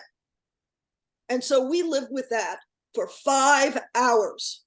There were, I think, 7 or 8 enormous speakers out on the street with the electrical lines just running along the curb line. It was unbelievable. Plus, they did not get rid of they took the tent down at 10 o'clock at night, but the truck didn't, and the barricades did not leave until the following morning. And as was pointed out, it is a tiny store. I think this is they came into this neighborhood, they say, oh, we're great neighbors, and they proceeded to prove exactly the opposite. And they continue, and this is actually a true showing of the fact that they don't listen to the community, because they knew there was a problem a year ago. They knew it, and they didn't do anything. And I'm also surprised, because I spoke to Desiree about this, and she said she will not let it happen again. And here it is again. And I just feel so frustrated by the whole thing. Terrible, terrible neighbors. Thank you. So we talked about it, and they told me they're the nastiest people I've ever tried to deal with. I lived in a building top shop underneath me. And that was nothing compared to the noise they generated. I mean, I have PTSD every time I walk past the school. I can't believe this, and Desiree open told me we weren't gonna get any more permits. Desiree. It's the safe phone. Okay. He's no longer there. Told them they. Egress, they left no egress. And Crosby Street is full of potholes and broken down potholes. Yeah. That's, I had forgotten to say that. Crosby Street is in terrible, that particular block is in terrible condition. There are tremendous, it's a Belgian block street. It has not been repaired for 30 years, literally. There are sections where there's going to be, if it rains, there are going to be puddles.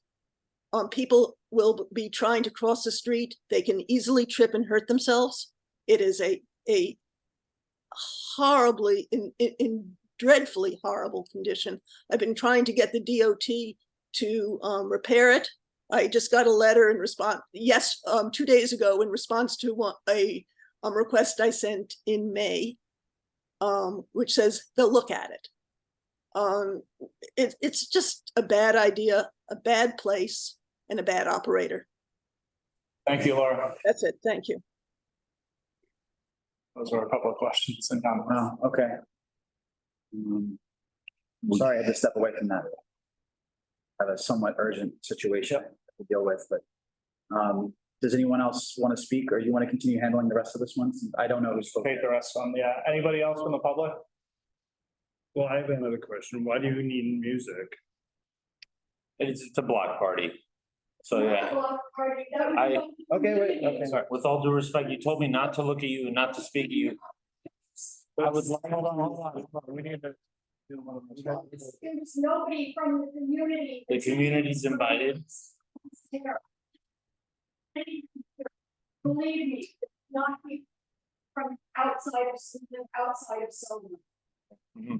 All right, we hear you, but let's let him respond. Cool. It's a block party for people who are fans of the brand, people who are part of the creative community downtown, who respect the people who have lived in Soho for a very long time, and build the scene and the foundations of the scene that we are kind of the children of, if you will. I'm 45 at this point. I'm not a child, but I think you understand where I'm going with that. Hip hop music was playing. They're not huge speakers. No, I'm not gonna lie about that. It's okay. I'm happy. I'm happy. I'm happy for you guys to look at pictures and everything. Okay, we can, as I said in the rendering there, that stuff does not have to be in the sidewalk, for sure. You know, the tacos were on the street last year, that worked better. The DJs can also be on the street. And it's gonna be from 2 to 6 p.m. this year. I want to be able to load out by 7:30. It says that in ROS as well. I was so frustrated with the fact that the simulators took so long to set up and break down last year. That's why they're bringing me the one that you just drop off on a truck this time, right?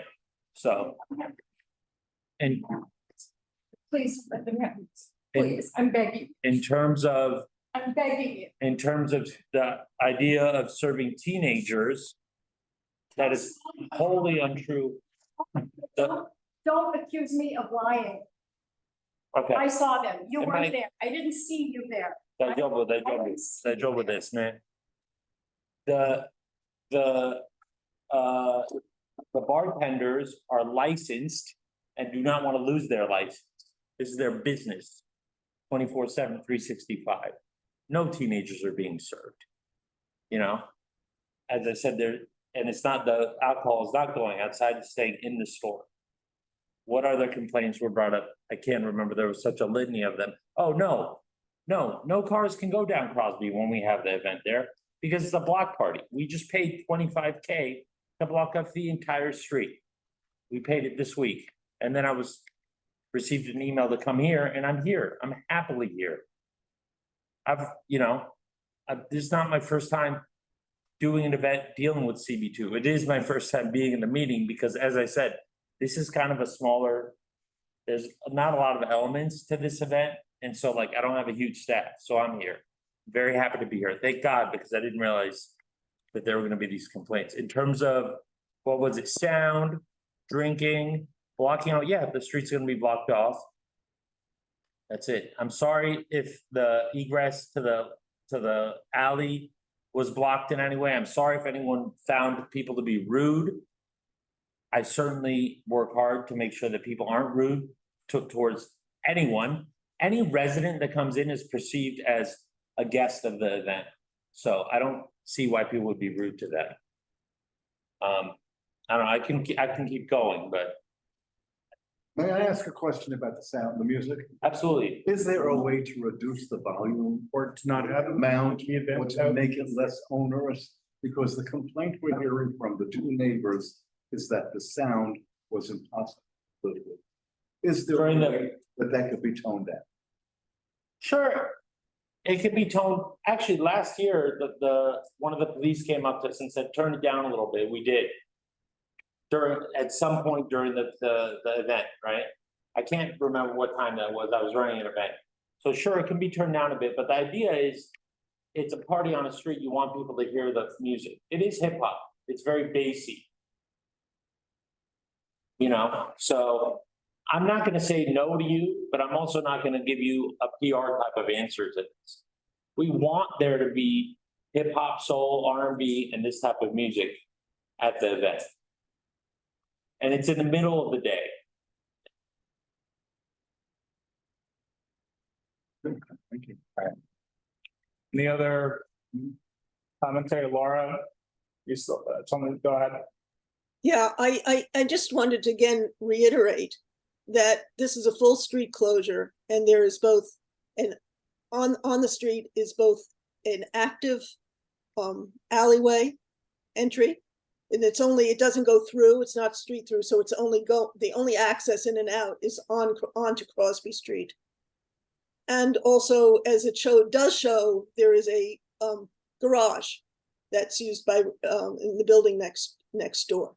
A full closure of the street is problematic for that kind of movement. In addition, it is not years ago, one of the local businesses did organize a street party and a closure of Crosby Street.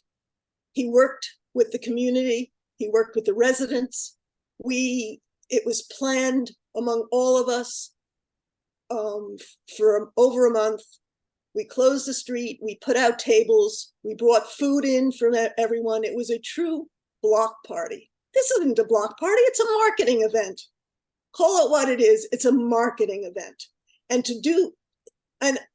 He maybe have paid $25,000 to have this street closed for one day, but believe me, the taxes that the businesses, that the residents on this street have paid over the years far exceeds that. Now, the back of my home is a full 50 feet. My home is 50 feet away, or 25 feet, 50 feet away from Crosby Street. However, the back of the home faces the alleyway and the front of the home faces Broome Street. The noise came in on the Broome Street side, and it came in on the Crosby Street, on the alleyway side. There was no place to get away from it within my home. We could not get away from it. 7 enormous speakers. It was, and to be honest, I don't especially like hip hop. But I don't think I would have liked it even if it was Mozart being played that loud. It was intrusive. It was not inviting. It was intrusive, and it certainly wasn't neighborly. And I don't think there's anything more to say, but access is an issue. It really is. I think we've heard what you're saying. I think we've heard the response. So that's cool. I think at this point we've heard both. Yeah. I also want to say we got signatures in, just so you guys know. Okay. Can you sign? Can you send those to us? They're in the okay. I'll say. I can't personally access the Sabo. So I don't have an NYC address. I'll ask Sabo. I'll ask her. I can just send it to your Gmail. Yeah, you can send it. I'll check the Sable as well. Okay. Cool. Thank you, guys. Thanks for the opportunity. Zach, you want to handle the next one? I just have somewhat urgent personal situation. I just need to think about one more time. I'll be right back. So if you want to handle it. Yep. Okay. All right, next up, we have the Triangle Fire Memorial dedication. Is there someone here for that? Yeah. Okay. Here. Yes, should just ask. Yeah. How about send it to you? Yeah.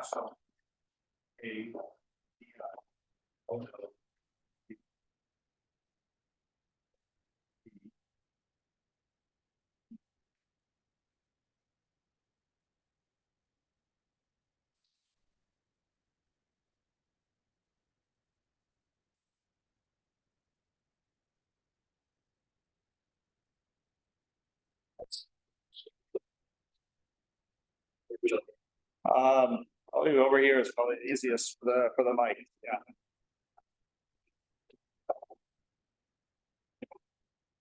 Good evening, everyone. I just appreciate the opportunity to speak to the committee. My name is Brendan Griffith, and I am here on behalf of the Remember the Triangle Fire Coalition.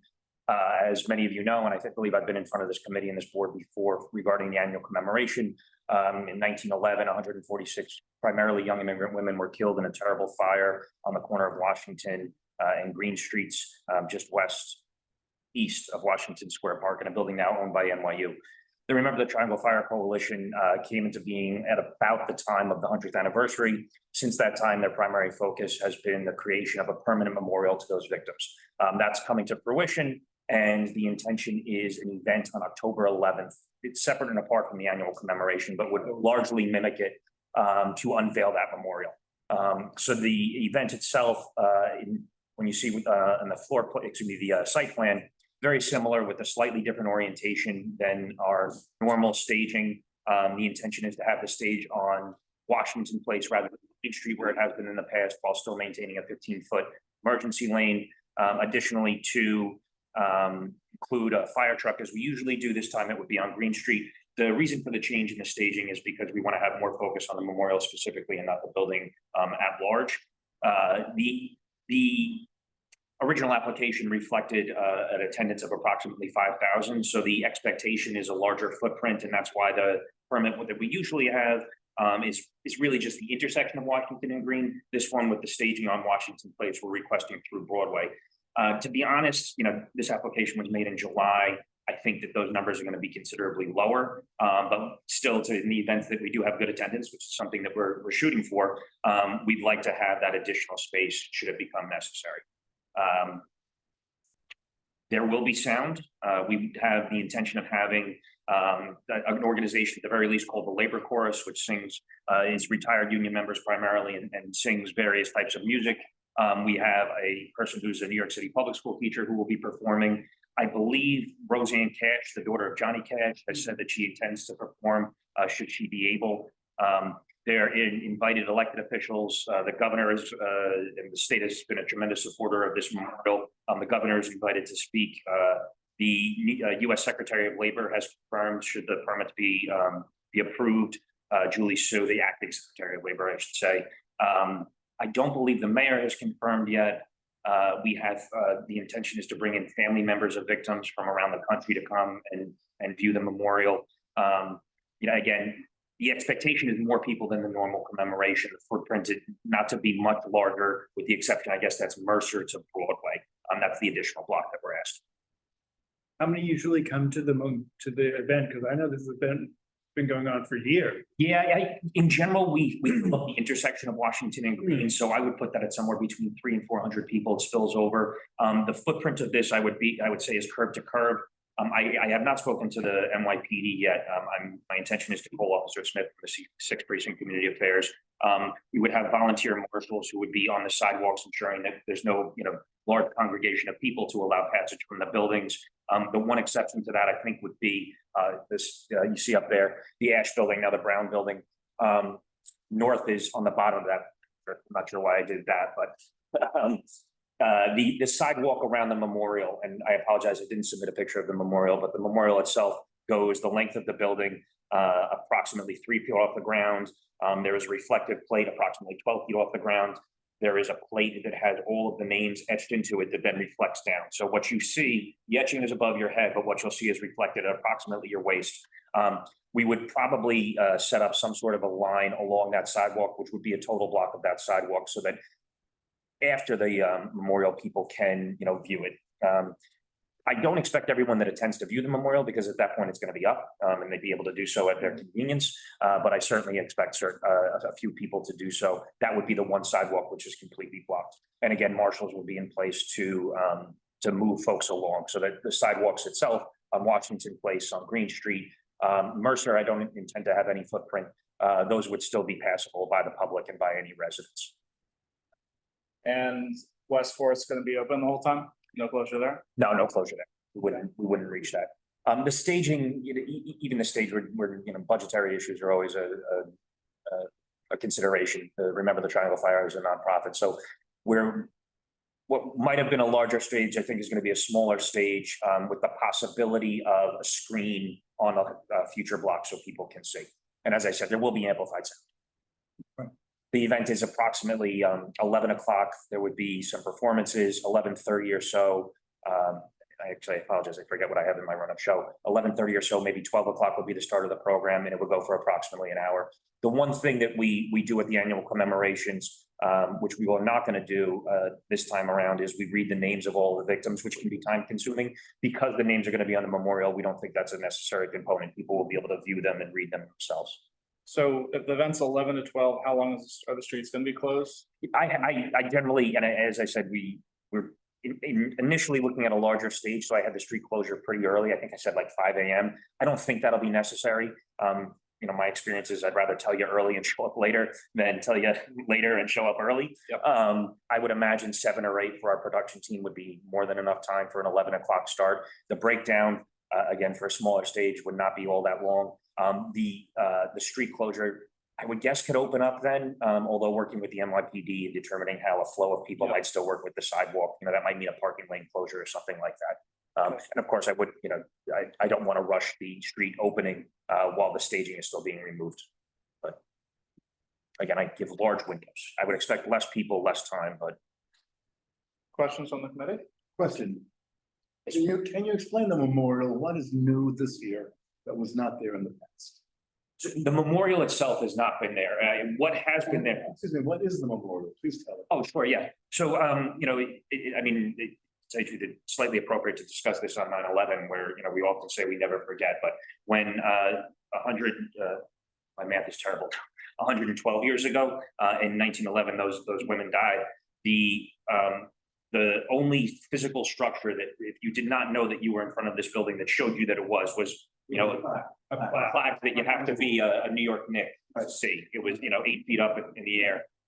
I often took people there to see it because it was easy to understand. Yeah, such an important part of it. I work in the labor movement, New York history, labor movement history. In a large extent, world history. So what is the memorial map? Sure. So it hasn't been erected yet. A lot of the preparation work has been done, but what it's going to be is a metal. I'll call it a ribbon, because that's what it's supposed to mimic, coming from the 9th floor all the way down until approximately 12 feet above the ground. And then in that point, this is on the corner, on either side of the corner. At that point, it's going to go north on Green and then west on Washington Place, the length of the building. In those two pieces that go north and west, that are about 12 feet high, the names of the victims are going to be etched. Is this permanent? Yes. Yeah. I'm sorry. It stays. I guess the way it's constructed, and this is all in coordination with NYU, allows for removal for local law 11 and all of those necessary things. But it is permanent. Yes. And it's metal or glass or? Gosh, it's metal. It's some special type of metal that I do not have the degree to understand. No. Any other questions from the board? Any comments or questions from the public? Any hands? All right. That's it. Thank you very much. Thank you very much for your time. I appreciate it. Good luck. Okay. Look forward to seeing that memorial. Yeah, I know, right? October 11th. don't want to, get it, so if you guys are okay with it, but. Will there be room for us? Absolutely. Absolutely. Give us more versus, but. Oh. Yeah. That's a third ditto there.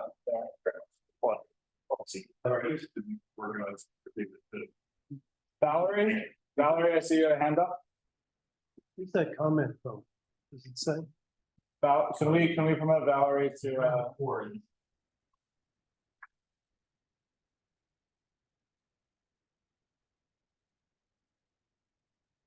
All right. Hello, Valerie. Hi, Valerie. Hi, can you hear me? We can hear you. You can't hear me? Yes. Yes. Yes. Hold on. Can you hear us? Can you hear us? Sounds like.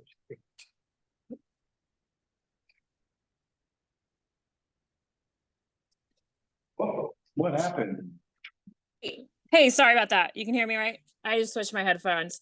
No, I just wanted to quickly point out, I know there were a lot of questions about the materials and if it was temporary on the triangle on the last application. And there's a resolution from CB2 Landmarks as that's that installation was reviewed by Landmarks. So just wanted to let everyone know I can drop the resolution in the chat. Thanks. Wait, Valerie, what was their resolution? Are they in favor? I'm sorry? Are they in favor of the installation if the landmark committee reviewed it? I believe so. Let me pull, I'll put up and put it in the chat. I think I didn't have it. That's an important consideration for this committee. Yep. I'll let me see if I can find it, but it's from a few years ago. I'm pretty sure it was passed, but I will pull it up. Thank you, Valerie. That's the way I remember it. But be good to check. I don't remember it. It was several years ago. Okay. We'll move on to the event on October 12th, Meatpacking by Design from the Meatpacking bid. Do we have someone here? Oh, Kevin, is this you again? Yes, it is me again. Hello. Okay. Hello. Can you please take us through the event? Or let me just share my screen. Okay, again, my name is Kevin Capuno. I am the operations coordinator at the Meatpacking bid. Here I'll be talking about Meatpacking by Design. Just a note before moving forward, this application was updated since it was first submitted. The dates are October 10th through 19th. And this will be happening on Gansevoort Plaza. October is a very interesting time of year. The American Institute of Architects, the New York branch, the Center for Architecture celebrate Archtober during the month of October. So in partnership with NYC by Design, they will be installing 3 temporary pavilions in New York City during the month of October, one of which will be on Gansevoort Plaza. NYC by Design is an organization that promotes New York City as a design destination and serves as a supportive network to multiple disciplines in the design sector. They host the annual NYC by Design Festival annually in May. And in October, we'll be doing this design pavilion program.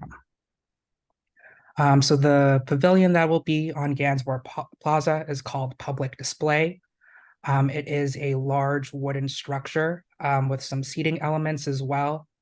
The approximate measurements of the structure is about 40 feet by 20 feet and 15 feet in height. We know that this is above the standard height, and we will require a Department of Buildings permit, but we are working with a licensed architect and engineer to get those stamped drawings. Also want to shout out a couple more collaborators on this project. Public Display was designed by Michael Bennett, and Form Us with Love, an international design studio based in Sweden, will be helping out with programming. So each design pavilion has its own theme. The design pavilion on Gansevoort Plaza will be focused on the role of materials, thinking about waste and that cycle. So, thinking about materials in architecture and design, landfill, and thinking about more sustainable materials to use in this field. It really is two parts that we see this activity being. The first part is the physical structure, the pavilion, so the seating and the structure itself. But it'll also be a site of public programming that will host design talks and panels. And when not activated, these seats will be open to the public. It's meant to be a piece that is interacted with and experienced. And currently, we are engaging with businesses and co-working spaces in the neighborhood to serve as auxiliary spaces for programming, rain contingency venues. And these folks are also excited to reach out to their own networks of creatives, designers, and fabricators to see what their involvement could be during this week of design programming. This is just an overview of the placement of the structure itself. So you can see that there is at least 15 feet of access on all sides of the structure. North-south pedestrian access is maintained, as well as east-west on the plaza.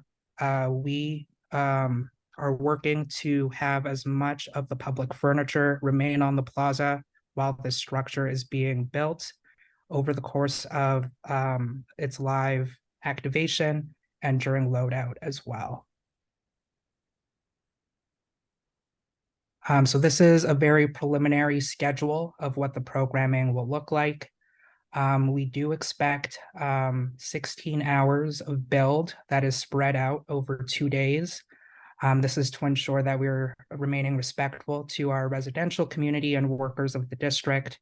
All work will happen during work hours, approximately 8 a.m. to 5 p.m. And any noise generating work will not be permitted during the overnight. For this pavilion, there will be on-site security at all times. And we are trying to schedule programming during the weekdays to happen after 5 p.m. as we do anticipate some amplified sound from folks who are speaking at these panels and participating in them as well.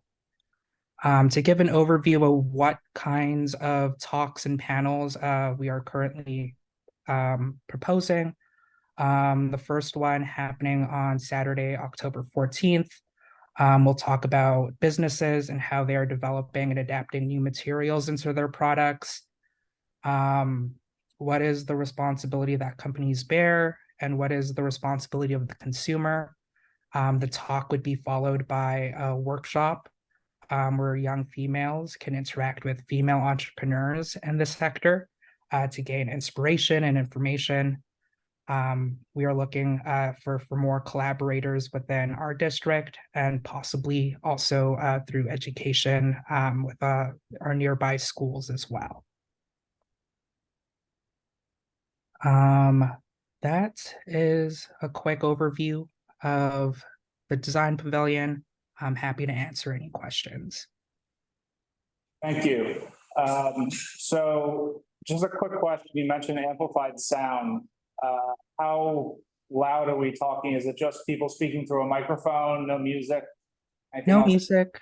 We do just anticipate folks speaking through microphones. But we still want to ensure that that is happening after 5 p.m. Monday through Friday. Is that open to the street or is it in an enclosure? It is open. Let me show. So this is a rendering of what the structure would look like.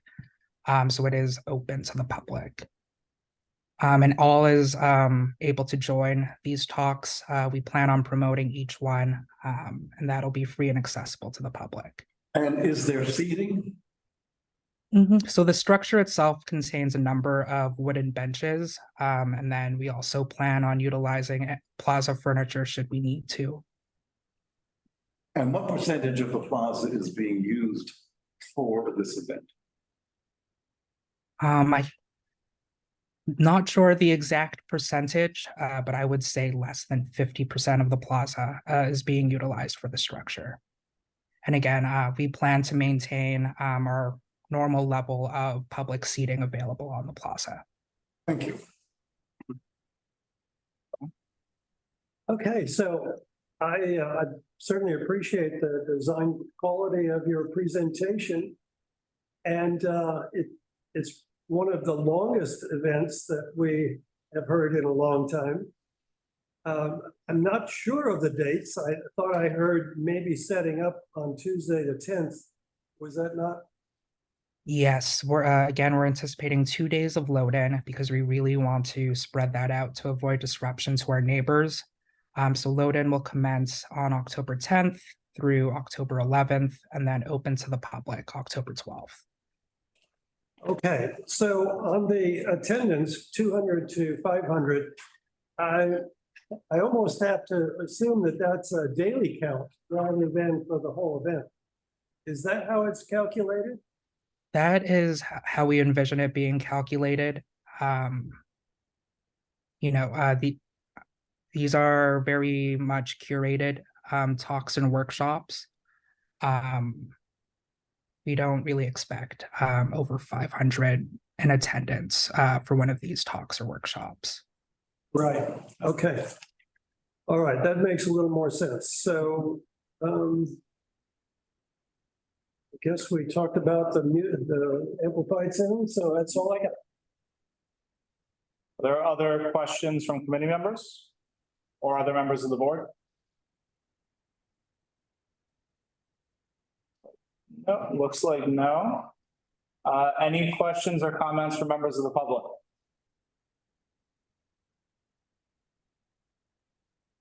All right.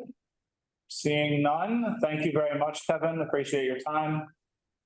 Thank you. Have a great evening. Okay. Next event is October 21st, PS3 Fall Fest. Is anybody here to speak on behalf of that event? If you're here for that event, could you please raise your hand?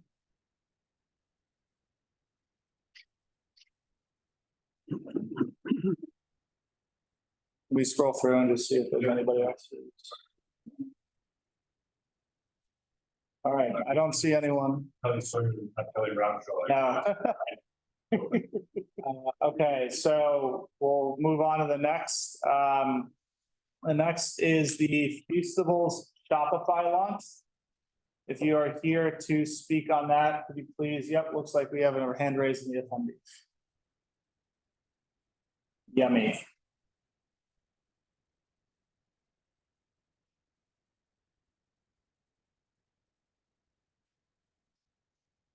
Thank you. Hello, hi, how's it going? Can you hear me? Yes, we can hear you. Hi, good evening, everyone. Good evening, everyone. Thank you very much.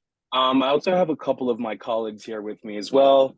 I have Jeremiah Clancy, who's the executive producer of this project from our team at Set Creative. I also have Marissa as well from our team. And we have Kelly and Gina from the Shopify side as well. Would Marissa be M. Petretti, maybe? No, it would be Marissa. Oh, no, sorry, there's just in the attendees, we have an M. Petretti. Petretti is a last name, and I don't know if the M is for Marissa. Do you happen to know if her last name's Petretti? You know what? It's her last name's Verino with a V. Verino, yes. Okay, then maybe that's not her. So can we probe Gina? Yes. Who's coming in? Okay. Yep. Okay. I think we've got them coming in. Awesome. I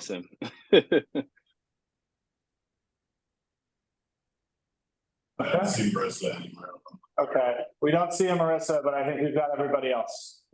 No problem. That works perfectly fine. Good evening, everyone. I had shared this deck. I shared our deck with Florence. Not sure, but I can go ahead if I have the option to present. I can share with everyone as well. Repeat that. Please go ahead and present. Okay. Just.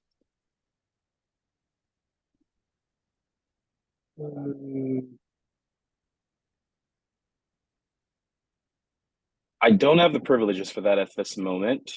You should. You should, yeah, if you're a panelist. Okay, let me just see on my end. What is going on my end? I'm not gonna go on his email, but I'm gonna go on his Zoom. Oh, Kelly's got it, it looks like. Okay, thank you very much, Yemi, Kelly. can you see, Yemi, if you can see my screen, I'll drive the presentation. Just let me know when to flip forward.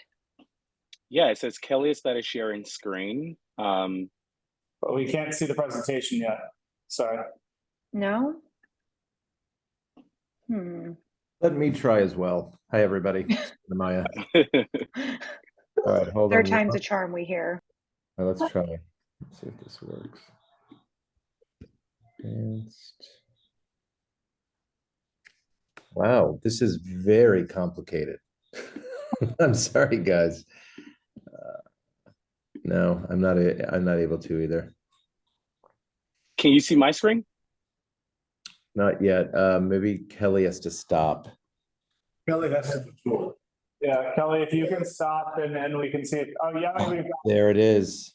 There we go. Can you see mine? There we go. Yep, I can see it. Thanks Yemi, everybody you're for your good. patience. Thank you so much for your patience. Sorry about that, everyone. So yeah, so we're here to present and just talk about the the Festivals Shopify pop-up review. It's an event that we're super excited here about. To kind of give more details, the event days are October 26th through the 28th, and they're going to be from 10 a.m. to 8 p.m. The event will be taking place inside the Shopify space on 131 Grin Street. Our load-in days will be the 23rd to the 25th, and load-out will be the 29th through the 30th. You know, this is the goal of the event, just to create an enjoyable and safe fan experience that embodies Jimmy's creativity, rewards fans for following and participation, generate social buzz and shareable moments, showcase the Shopify partnership between Festivals and Shopify, shows how Jimmy built Festivals and Shopify, and just work hand in hand with the community and local precinct to ensure a smooth event and limit disruptions in day-to-day operations for the street and neighborhood. You know, this gives you more details of the event. The event is actually majorly taking place on the inside of the Shopify space. And it kind of gives you a brief overview of what's going on inside. Talks about what's essentially the total amount of time people are spending within the experience inside the Shopify space. This list of various components that are going on the inside. This is kind of like a picture overview of what it would look and feel like inside the Shopify space during the 3 event days. We move on to the next slide that then discusses our exterior plan. Our goal is to have the Green Street closed for 3 days of the experience. The goal of closing the street is mainly for just safety of everyone. Like I explained before, majority of the event will be taking place on the inside, but because of the philanthropist that is Jimmy and the personality that he is, we do expect quite a number of people to show up. And we're currently working with the first precinct to ensure the safety of everything everything going on. We're talking to Eric Thompson directly at SAPO to come up with the best plan possible. And we're also working with, people at the first precinct as well, just to make sure, once again, that we're thinking about everything in terms of, safety and security. And we want to make sure everything from, the apartments in the neighborhood, we're working to make sure, city bikes that are placed on the streets are also removed, so it doesn't affect anyone that's, going through the street. And this is essentially what our plan looks like on the exterior of the space. Let me know if you have any questions regarding this. But as you can see, it's going to be a timed experience. We have a separate line for people who are bought their tickets. We also have separate lines for ADA and VIP, just thinking about accessibility. We have a separate line for rush tickets as well.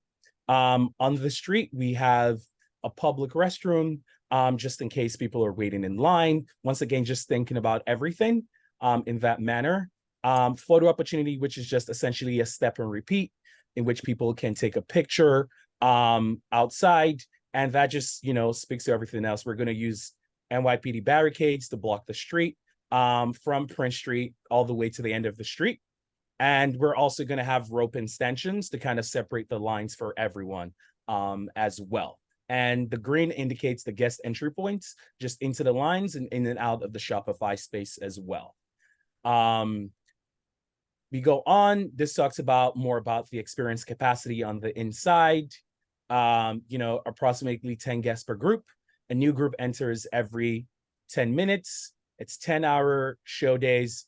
So we expect, an hourly capacity of about 60 guests and about 1,800 to 2,000 people per day. So this is just explaining more of what's going on the inside.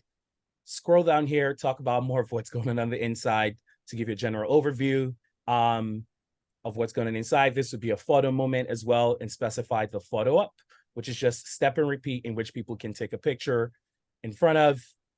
Gives you a look and feel of what's going on the inside. So as you can see, there's a lot of space, a lot of time for people to kind of, just work separately and in pairs to kind of complete the scavenger on the inside in this space before moving on to the next zone. We have this element as well, in which guests participate in this as well. Come down here, just a gallery. It's just a wall in which people can take a picture and see some of, the amazing things that Jimmy has done and some of his favorite moments, which would be next to our cafe. And here at the cafe, guests will receive, like a mini Feastables bar and a fall drink. And then we have a retail area, which once again is on the inside, in which people can purchase on their way out of the experience. And we go into, the operations and logistics of everything. Security details, security lead at Shopify is Dave Ward, who's done a lot of work in the neighborhood. We have the security company Patriot, who has done a lot of things in the SoHo neighborhood, protected a lot of, celebrities as well, and they're top of the line. We want to emphasize this is an RSVP experience, only security will be working hand in hand, just to make sure, everything is going fine. It's not a guerrilla marketing campaign. Shopify has its own dedication to just safety and security in terms of past events as well.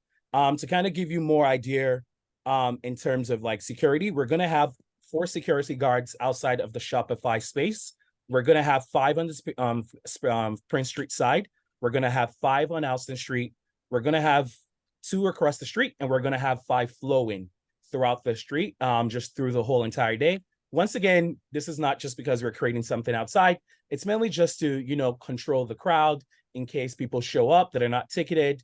We also have BAs that'll be managing those expectations as well in terms of letting people know.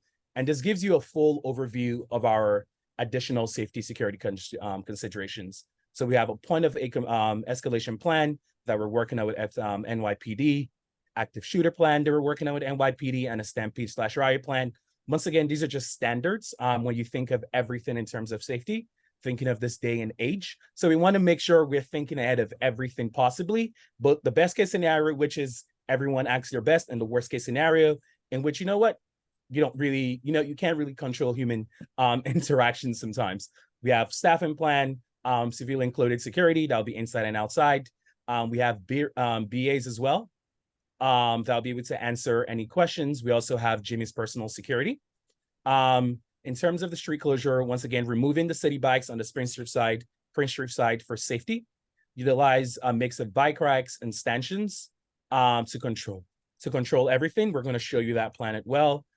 We have plans for, people who are going to potentially camp out since they can't get tickets, and we're going to have security overnight for that.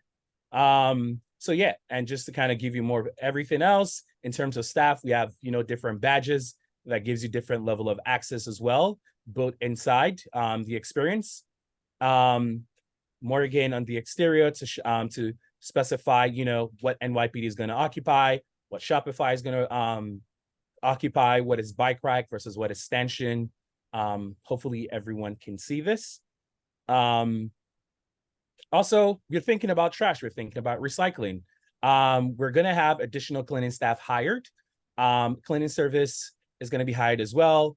We're gonna be sourcing temporary trash and recycle. This is gonna go on the street. We're gonna have 6 trash cans placed all within the lines and all throughout the street, and recycling as well. Thinking of street cleaning, we're gonna have cleaning staff that will make, that will be available to do regular sweeps and clean up after guests in line every hour. 2 cleaners will be stationed outside throughout the event. Staff will ensure street is clean after each closing of the day. So thinking of security, thinking of keeping the neighborhood clean, everything in that manner. Once again, notifying where the trash and recycle bins are all going to live, all through the streets. As you can see, you're going to be very, very spread out, and we're going to make sure, everything is cleaned up properly. I'm not afraid myself to throw in a pair of gloves and clean up trash, and so is no one in our team as well. And that is our full presentation. So please let me know all the questions you have, if you have any questions at all. We got a whole bunch of questions. So given the nature of Jimmy's celebrity, I expect that he will be promoting this online. Is that correct? With a post or with a video of some sort? So yeah, I can answer that, and I'll also let Kelly as well answer that better. So this event it's been branded around the Feastables chocolate bar and not branded around Jimmy. So there is no guarantee, or we're not telling anyone, hey, come here to meet Jimmy. We're marketing it as, hey, come here to try out this Feastables chocolate bar that's supported by Jimmy, sold on Shopify, and I'll let Kelly speak more to that as well. Yeah, so I think like the biggest takeaway here is that the event will only be promoted 1 week prior on the Feastable social channel. There will be no like guerrilla marketing or localized marketing around newsletters and things like that. As Yemi showed, it is also an RSVP only event. So when it is announced, it's going to link out to a website with timed ticket entry. And once it's sold out, it's sold out. And the only way if like a walk-up showed up is if, someone didn't show up for their time slot. So that's how we're managing crowd control as well. And just to be super clear, like Jimmy, as far as we know, is not attending this. It's really around Feastables and not Mr. Beast himself. Okay. Yeah, that was obviously where I was driving at with that question, because if he does attend and word gets out, we've seen things like this kind of get a little out of control. So my question, I guess a follow-up question there would be, to get on the street, so to get onto Green Street, do you need to show a ticket, or is the street still open to the public and it's just showing a ticket to get in that timed line? So the sidewalks will remain open to everyone who lives. The sidewalks will remain open all through the day. We're really just closing the street mainly for crowd control. People still have access to all the other businesses in the neighborhood. If a delivery truck is coming by, because we're not building a full-out experience on the street, NYPD is happy to move, their barricade over so you can get in the street. Someone had flagged before, there are elderly people who live in the neighborhood who cars might want to pick up from the front of your property. We can gladly open the barricade as well so people can get to that. Once again, emphasis on this is mainly for crowd control, not because we're trying to create an experience outside, but we are still going to work with the community. If there's anything we need to know in advance to make sure people need to get through, people need to get by, but the sidewalk is going to remain open throughout the whole entire experience. We're just closing Green Street on its own. And just one, can I just add one thing? Thank you. And just to piggyback onto Yemi, I know he mentioned the security guard layout, but there's 15 security guards on the street, and the intention is for them to not be clothed in, intimidating. They're actually going to be in civilian clothes, and we want to make sure if there are residents who need that extra support in leaving, like we will make sure that Shopify security helps create that space for them. But egress is top of mind for us. I guess one other question I had, I remember the loadout was the 23rd to 25th, or loadout 29th to 30th. So I assume the event is 26th, 27th, 28th? Yes. Okay.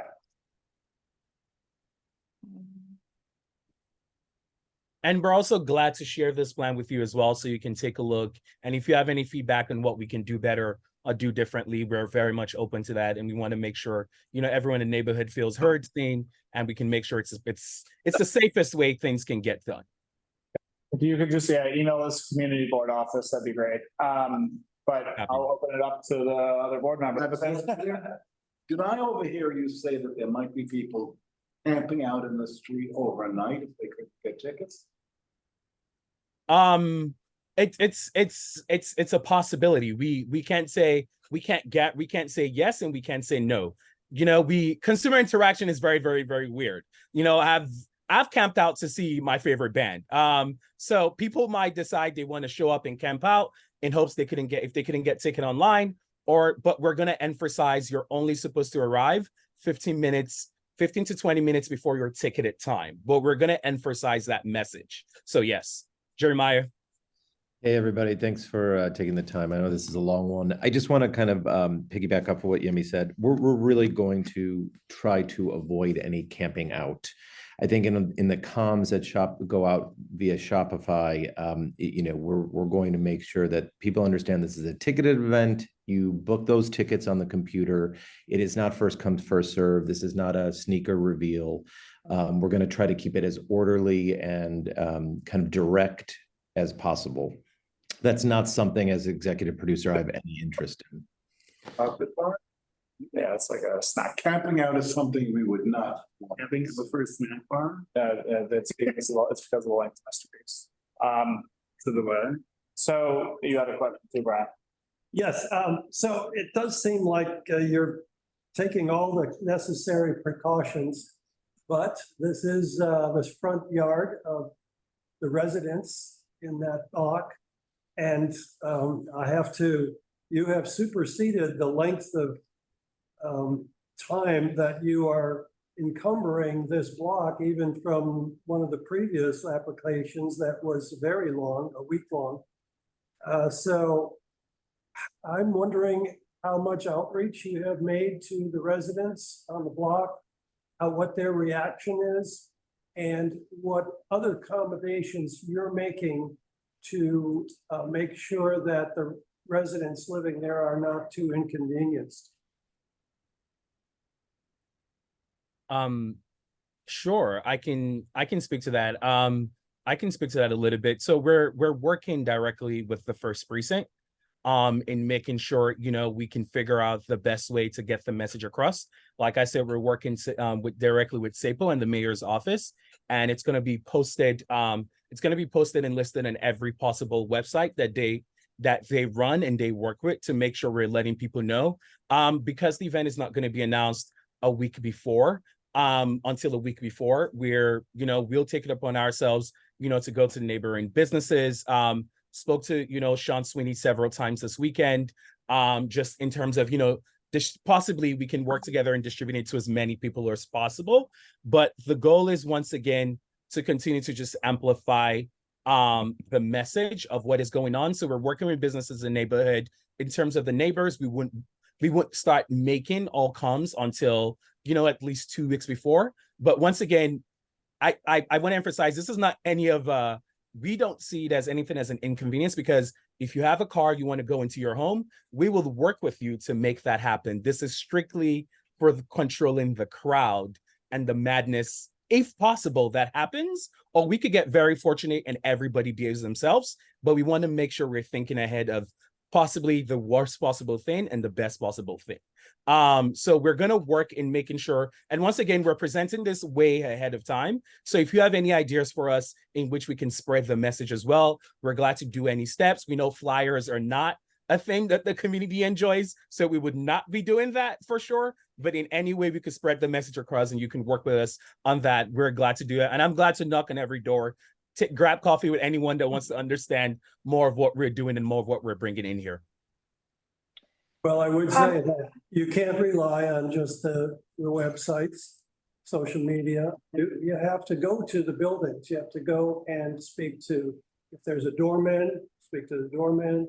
If there's not a doorman, I think you pretty much have to leave some printed material in order to make contact at the mailboxes or Yeah, I can speak to this a little further. We do have existing relationships with other neighbors in the surrounding the space that we sync up with on a regular basis. So we'll take the necessary measures to reach out to them. And as Yemi mentioned, he spoke with Sean, who I think has also been liaising with some neighbors. And in terms of businesses, we're in a, I don't know if fortunate is the right position, but we are in a fortunate position where many of the merchants are actually Shopify merchants. So we have existing relationships with them as well, to be able to speak to them about our intentions with the event and give them a heads up and ensure them that the door openings to their stores will not be blocked and they can still receive customers, because after all, our business is built on supporting merchants and entrepreneurs. And what about, what, did you mention any amplified sound or other kinds of noise making crowds or activities? So we don't have any amplified sound. We just listed that it's you can't change the permit on SAPO, which sucks. We just listed that just thinking of everything. If there is a crowd and they're making noise, we're going to work with them on noise reduction as well. But we don't have any speakers. We're not blasting any music. Once again, the event is majorly taking place on the inside. We're just blocking the street to control the crowd. So we're not going to have any speakers or anything blasting of that manner. There's no one yelling on the street, come get free stuff. We're not doing any of that outside. So yeah, no, we're not. There's no amplified sound. Also, the extra large permit in which we put in is just once again talking about all the people that are going inside the experience, thinking about how many people are going there in day. It's not a matter of we're going to have those people on the street. A lot of what we're doing is precautionary. It's not, we don't want to be reactionary. We want to be precautionary and just thinking of the best and the worst possible thing. So we're not having any amplified sound. Once again, strictly for safety and crowd control. So just to clarify then, all of the live entertainment and or celebrity appearances that you listed are going to be inside the store? Yes. Okay. What live entertainment and celebrity appearances?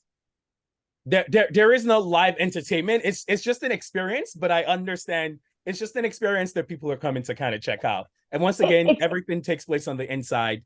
And as you can see, this is strictly the exterior, but majority of the action is all of the action is on the inside as well. Yeah, but everybody wants to get inside. So the interior is just like it's a glorified scavenger hunt, right? There's going to be some items that are hidden. People are timed 5 minutes to, find 4 prop items from like the Feastables universe. So it's like a fake chocolate diamond, and then they put it on a plinth that lights up. They move into the second room. There's basically the whole experience was created for social content for people to share and get excited about Feastables. It's not like a concert. There are no celebrities hidden in the space that are, coming out and doing fan jump scares or anything. It's truly meant to kind of connect Shopify to Feastables over this really unique retail experience around their product.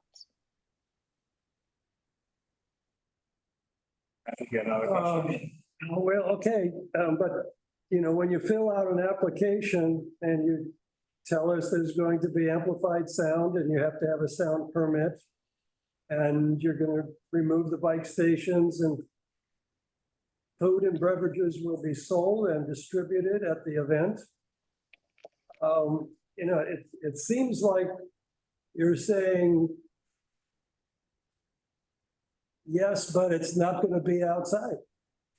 Yes, once again, we can't go in and change the permit.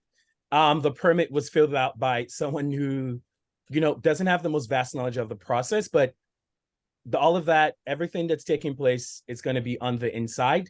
The amplified sound was just a precautionary measure, but we don't have any speakers. As you can see, this is what our creative looks like of what we are going to do, but on the inside, on the outside. So that's exactly what you're seeing here. We don't have any speakers on the outside. There's no food component on the outside as well. Everything takes place on the inside, both the photo, the cafe, and the retail.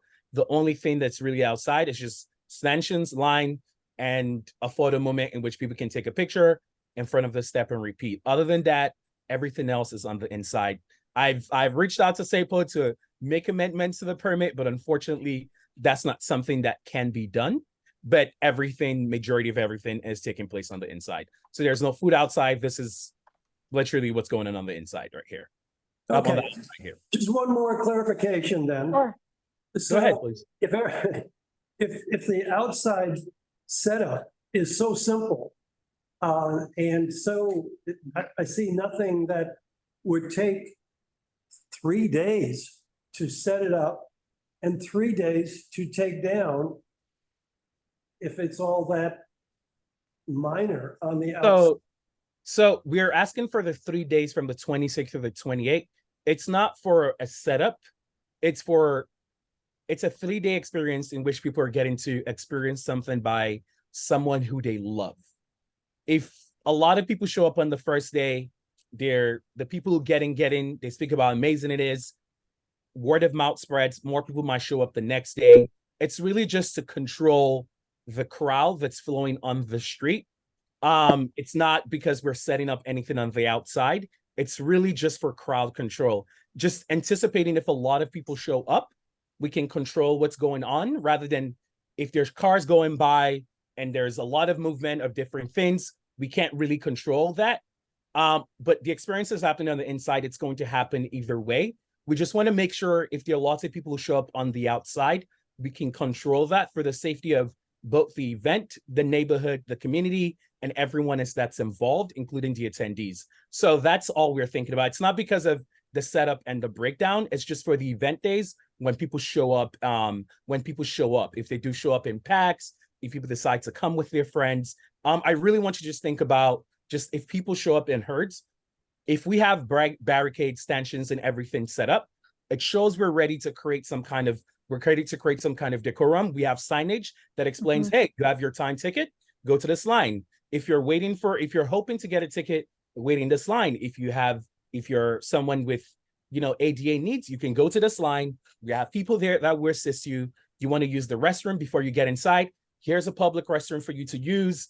You have any trash in your hand because you're walking down with a cup of coffee. Here's several trash cans and BAs that'll tell you, here's what you can do. It is mainly just in case if people do show up in numbers, we can give them exactly what to do, control them in the best way possible, rather than them just showing up and, people are hanging out on the street, hoping they can get in. We're trying to just think ahead and make sure we can really, really control how people interact with everything going on during this time inside.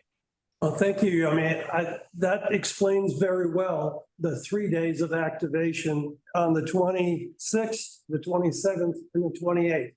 My concern for the neighbors and for the neighborhood and for the city in general are the 3 days prior to the activation and the 3 days after the activation, when you are still asking for a full street closure. We're not. We can't amend that anymore, unfortunately. But we only need the 26th, the 27th, the 28th. We're only asking for the days of the experience. So once again, literally, I have a card of our SAPO rep here. I've spoken to him several times to help amend. Unfortunately, we cannot. But we're asking for the 26th, the 27th, and the 28th. Just the 3 days of the experience, not the days before and the days after. This was requested back in July. So a long time ago, we haven't been able to, you can amend once you submit it. This was submitted July 19th. A lot of things have changed since then, which is why, but we're uploading a run of show that you see in here now. We're going to upload those things that we can change with SAPO, but we're only asking for the days of the programming. So loading wouldn't be affected, loadout wouldn't be affected, just the days of the programming. Yeah, I mean, I just want to be very clear on that, because the reason I clarified that earlier is I was taking notes while you started your presentation, and I deduced the 26th to 28th because you stated the load in and load out dates at the beginning of your presentation. That's what I wrote down. So just to be clear, you're saying there are no load in and load out street closure dates. It's only those 3 days during the event. Yes. Okay. All right. Other questions from the committee, or are there other board members who would like to ask questions? All right, members of the public. Oh, Darlene, sorry, Andrew is.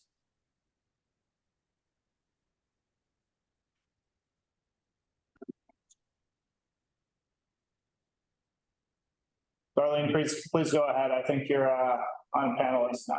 And Pete after Darlene. Good evening. Hello, everyone. Thank you. Sorry, I'm not going to turn my camera on. No lipstick. I am Darlene Lutz. I'm a member of this community for a long time. I'm also vice president of the First Precinct Community Council. So I'm sort of embedded with what is going on between our precinct and our community. Can you tell me who you're coordinating at the First Precinct with? Yeah, definitely.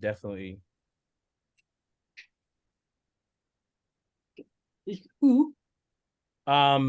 Name you can give me? Yeah, just opening my I believe the last name is Solomon. I believe the last name is Solomon. Just trying to get into my email right now. Last name is Solomon. Max Solomon, I believe, is the name. Just trying to get into my email, but I believe it is Max Solomon. Max Solomon. Can you tell me what is his title? What is his I am not. He's community. I know he works under Michael. He works under someone named Michael Corrado. This is what I am aware with, but I've been speaking to I've reached out and spoken to Max Solomon. Max Solomon. Okay. You haven't spoken with the comms affairs. That normally handle, these type of events. So, well, I reached out to the precinct, and that was who has been communicating with me since then. Okay. So they requested. Darlene, Yemi, if you don't mind, I'm going to jump in. Darlene, I know our head of security, who unfortunately was not able to join this call because he was too busy getting married, but he has also been speaking with the precinct. He has a longstanding relationship with them based on our executive presence in New York, us having an office down in Soho. So I think what we can do as well is get a follow-up name for you and send it over if that would be helpful. That's fine, except for, I'm just curious why you haven't been going through the community affairs of the first. I believe our security contact, Dave Ward, has been going through community affairs. He has his own existing relationships. So we'll get clarification on that and filter it back to you. Okay. I'm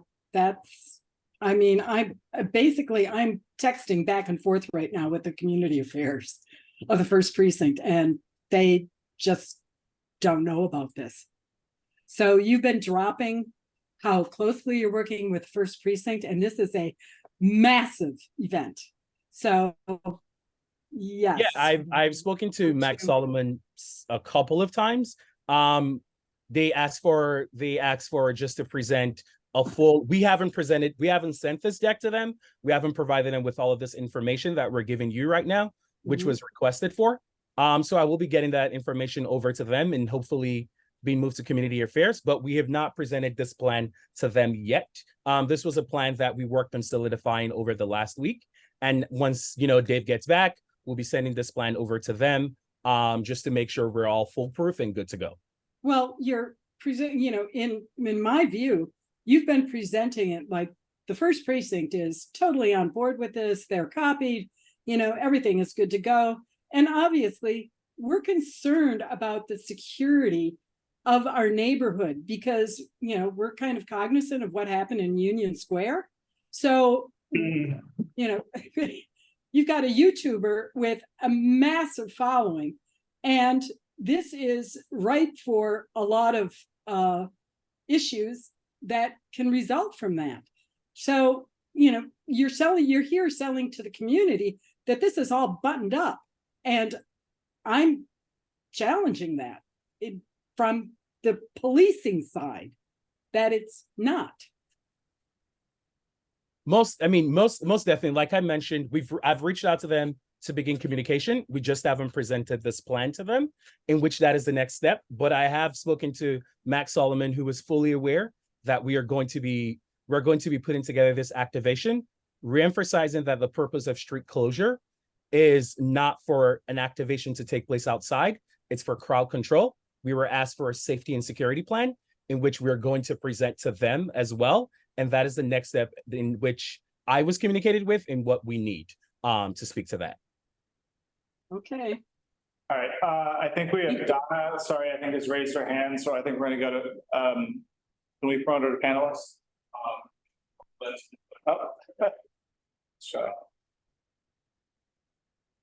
Donna, I think, okay. And then we can promote Pete just yet. Thank you. Hi, thanks. I just wanted to ask the dates. Okay, so now that I've switched around, so the dates, just to be clear, are the 26th to the 28th. Is that what you're saying? Yes. And there's no setup beforehand. You're not doing anything on the street. You're not closing the street. You're not loading in. You're not doing anything before that. We're loading in inside the Shopify space. So how are trucks coming to do that? Kelly, Jeremiah, if you want to speak to that. Sure, I'm happy to speak about it. Hey, Donna. I think we're going to be using what's called SEG walls, which are soft walls. So there may be some vans coming up. Set Creative, the company I work for, we're kind of still working out the load in and load out, but I would not say that there's going to be a big presence. Most of what we're using is already in the Shopify space. We're using a little painting, vinyls, and props to kind of make this activation happen. It's not a very large load in or load out, which is why, you know, we certainly don't need the street closed. So but you've applied for that and you can't amend the application. So that's how the application will read. That's what they'll be evaluating when they approve this. Yeah, the problem is it seems as though we can't amend the application. The young man who applied for it didn't realize what the span of dates were. I think Yemi is doing his best to try to figure out if there's anything we can do. But I promise you, and I don't know, you know, how we can illustrate that, but the only real dates we're closing the streets are the 26, 27, 28. Okay, and then I had something else, but the screen moved. So it's only inside, but the street is closed to 26, 27, 28. Then you're out of there on the 29th. So there's no presence there over Halloween, over that weekend. Oh, no, absolutely correct. And because that's what's in the application. So I'm just, you know, if they approve that, that's what's going to be approved. Noted and heard, and that's troubling to me too, just because I know we are, you know, and Kelly can certainly chime in here, but we are going to definitely be out by the 30th. I think my intent as the executive producer is to kind of load out by the 29th and make sure that everything's buttoned up. But we certainly have no intention of being anywhere near Halloween. Okay, but I'm just going to say, you just said it goes to the 28th, and now you're saying your intent, you know, you should be out by the 29th, but definitely by the 30th. So it's not the 26th to 28th. Oh, no, that's just, no, let me just be perfectly clear. I don't want to be kind of caught in any word games. The event days are October 26, 27, 28. My intention is to load out on the 29th. My intention is to load in on the 24th and 25th with minimal impact to the neighborhood. There's no like smoke and mirrors here. These are the dates that we're pitching. I know the permit says something different. And again, Yemi and I are really trying to work to amend it so all of your concerns could be addressed, but I just don't know if it's going to happen. And if it doesn't happen, then I think the concern still exists, because if you need the streets, you've got a permit for the streets, and so the streets can be left open. But aside from that, understood. This sounds massive to me, and something more suitable for Times Square than this street in Soho. You know, if you have to close a whole street to fill a block with people, this is a ton of people, no matter how many are coming in and going out of your place. This is a ton of people sitting on a street in Soho. sounds crazy to me. It just sounds too intense for this little neighborhood. So I want to, and I want to speak to that as well. Once again, because everything is done via RSVP, we're working, and the marketing is going to be on making sure people only show up within their RSVP time. The goal of closing the street is if people show up hoping to get on the, on the line, hoping if someone doesn't show up and they get in, those are the people that are going to show up. No one is showing up with the intention of this is a free experience in which you can just go into the space. Anyone showing up knows this is a ticketed experience, So ideally, the ticketed experience will go on the inside, just because like several people have mentioned, Jimmy is a very, very popular figure, and people are going to be interested in anything Jimmy cosigns, especially with Shopify being the brand that people do love that they are. So people are going to be interested in what this collaboration is. In case people do show up in numbers, we're closing the street just to control them, and we're going to use adequate amount of rope and stanchion and just barricades. And also we're going to have a lot of staff. It's not just 15 security. We're going to have BAs as well that are reemphasizing the message of if you don't have a ticket, you don't have to be here. So I don't want to, people can't just wait with hopes of getting in. It is really one of those things where if you don't have a ticket, then this is not a place for you to be, because you can't just randomly walk into the space. There's a ticketed and timed experience.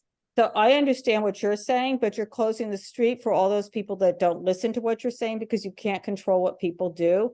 And that's what my concern is, that all these people are coming and filling this block, because they will be filling this block for 3 days.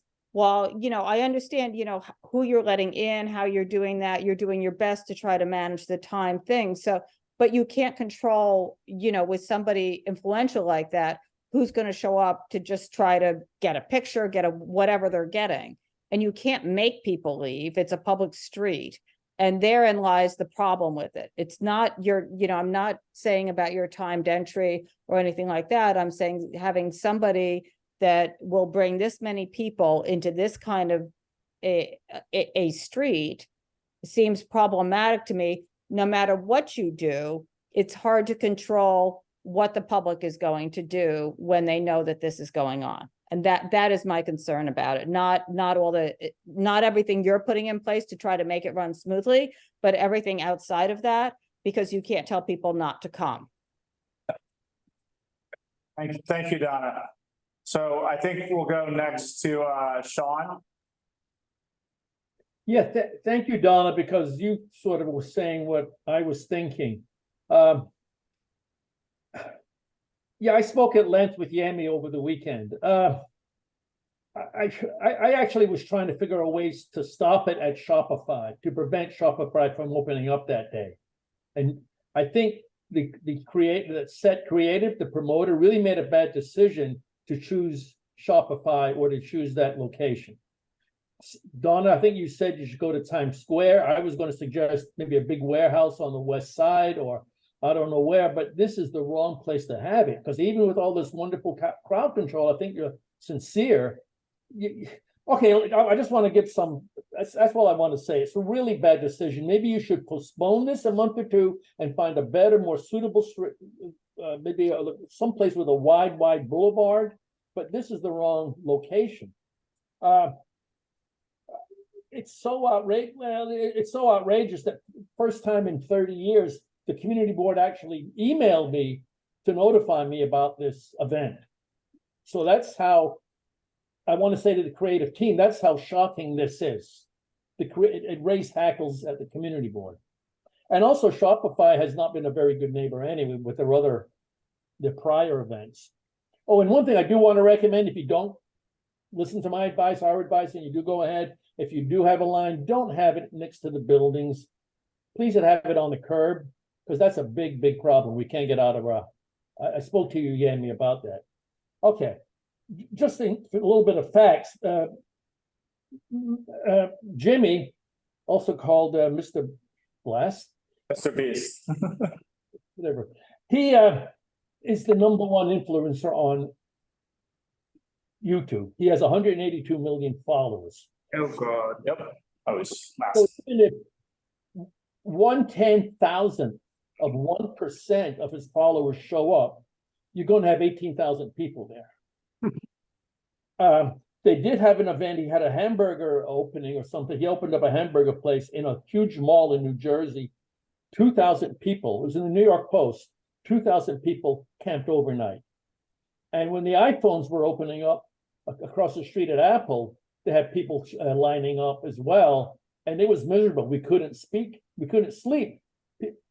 The residents of the block couldn't sleep because they were chattering all night long. You know, they're not going to be sleeping. They're going to be gabbing. And it's a cast iron neighborhood. It's going to ricochet off the cast iron.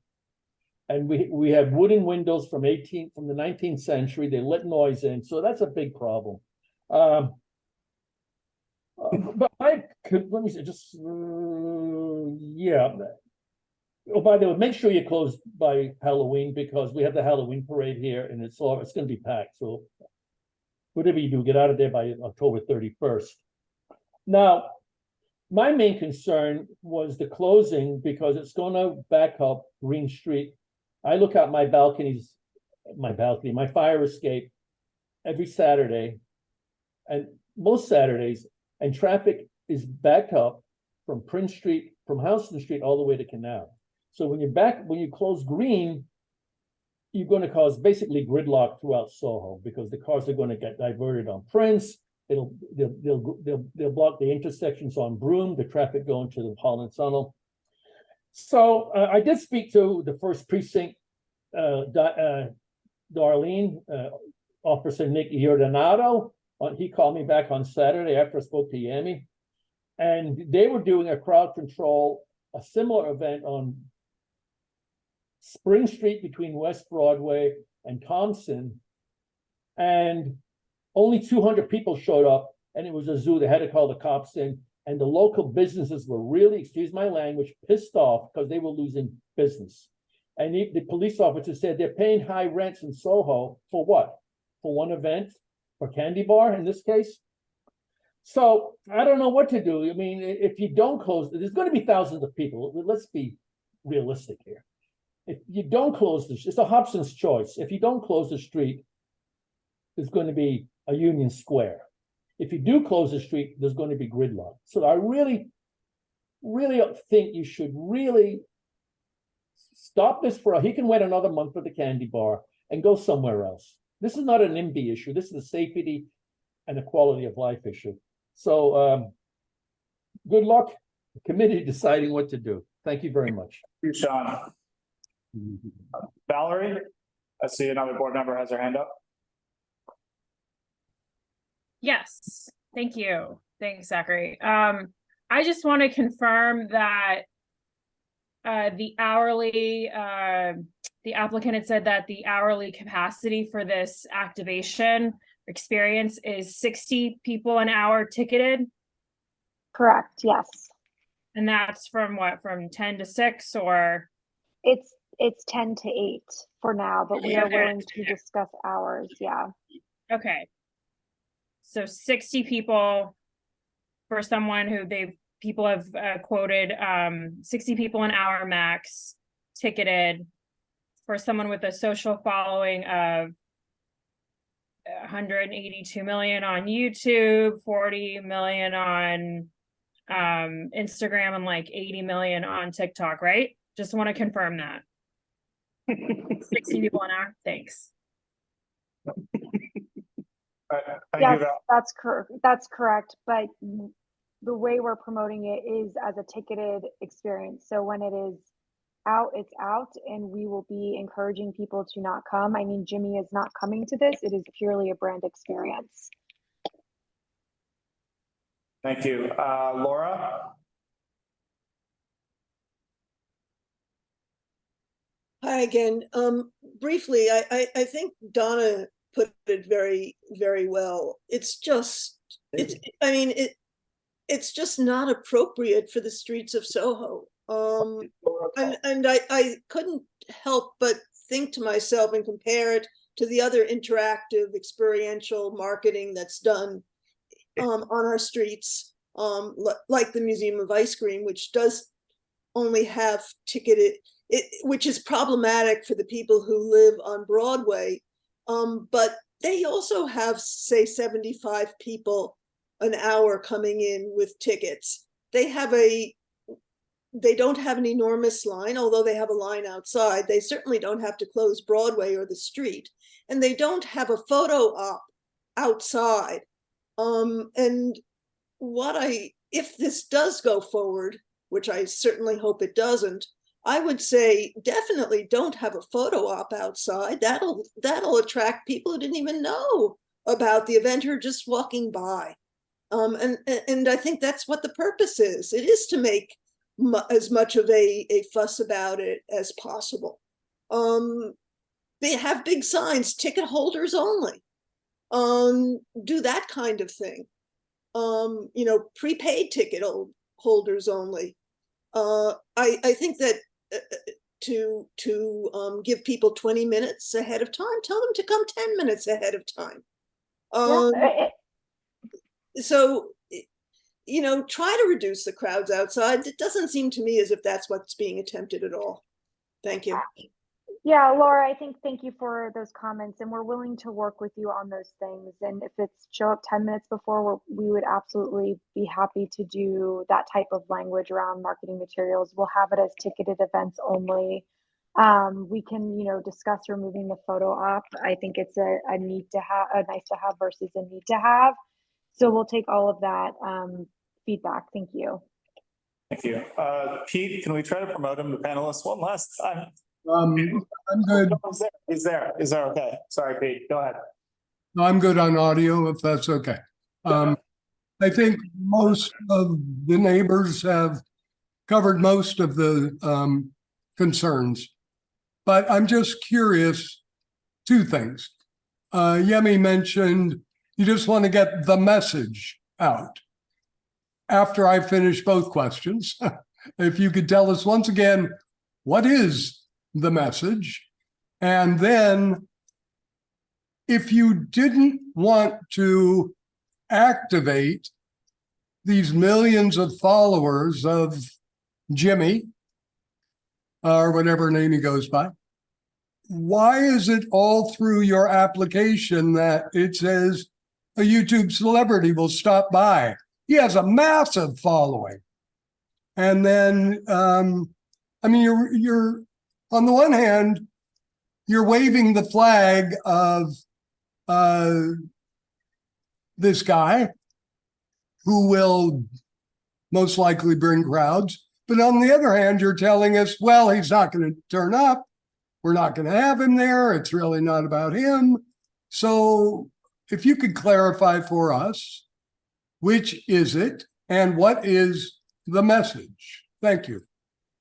I'll let Kelly take this question. She Yeah, she gives the best absolutely. answer Thank possible. you, Yemi. So here's the thing. I think the common theme here is that this permit was submitted many months ago by someone who did not have the right information, trying to get ahead of what he thought this event was going to be. And clearly it has evolved. We know having Jimmy here is not a good idea. So the YouTube celebrity stopping by is not a thing. The message here is connecting Jimmy's Feastables line, which is the entrepreneurial angle of his business, with Shopify, and Feastables is sold on Shopify. And that is the connection. Encouraging people who are fans of Mr. Beast and the Feastables line that they too can be entrepreneurs and build their business on a platform like Shopify. And that messaging comes inside in the space throughout the experience. And to just reiterate what Yemi has said several times, like, we're trying to work with SAPO to update the permit, but it's been proving to be very, very difficult. And we'll continue to try and have those conversations so the information is as accurate as possible.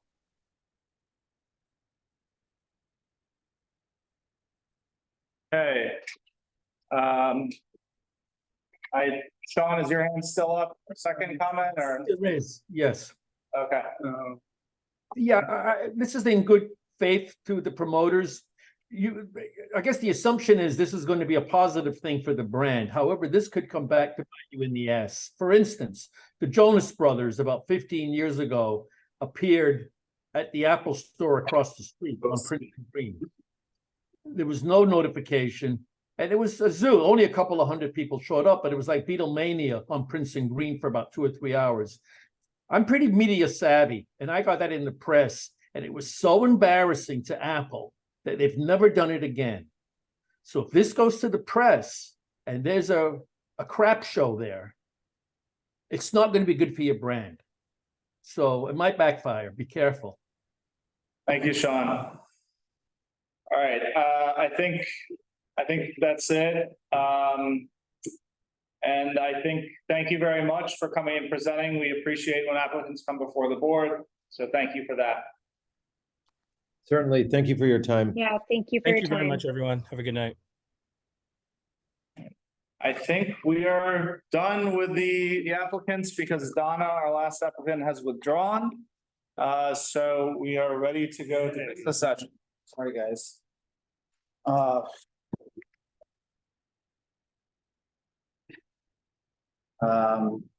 right, let's get it going. Sorry, Norris. That's part of that. Okay, so ordinary ex Sephora, that's a no-show. Yep. So that, yeah, We're gonna take the renewals up to the others in the business session. yeah, that's how we usually do it. Okay, ordinary ex Sephora, that's a no-show, so that's a deny. All in favor of denial? Aye. Any abstain or recuse? Okay.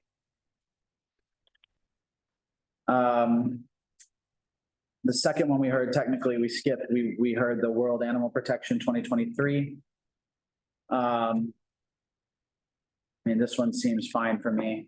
Yeah. Pretty low impact. It's a nonprofit. It's not a curb lane. Yeah, it's a curb lane. It's not commercial, no amplified sound, taking up a couple spots. Yeah. Does anyone have any issues with this one? No. Committee? All right, so I would propose an approval. All in favor, say aye. Aye. Any abstain, recuse? Okay. Going back to the proactive journey. Yeah. How people feel about that one? I think the green market. The green market's an issue. Is the big one. I think, Yeah, that's the one thing. Yeah. So. I would be willing to do something to approve it if, in fact, the green market is not set up for that time. And if they are, then that's it. Can we say move the date? Something more like coordinate with the village lines to determine if this date is appropriate, given the presence of the green market. we feel there's there's some community, I mean, it is a commercial event. Yeah, I almost would just straight deny just because of the conflict with the green market. If they can figure out a different way, I don't see a huge problem.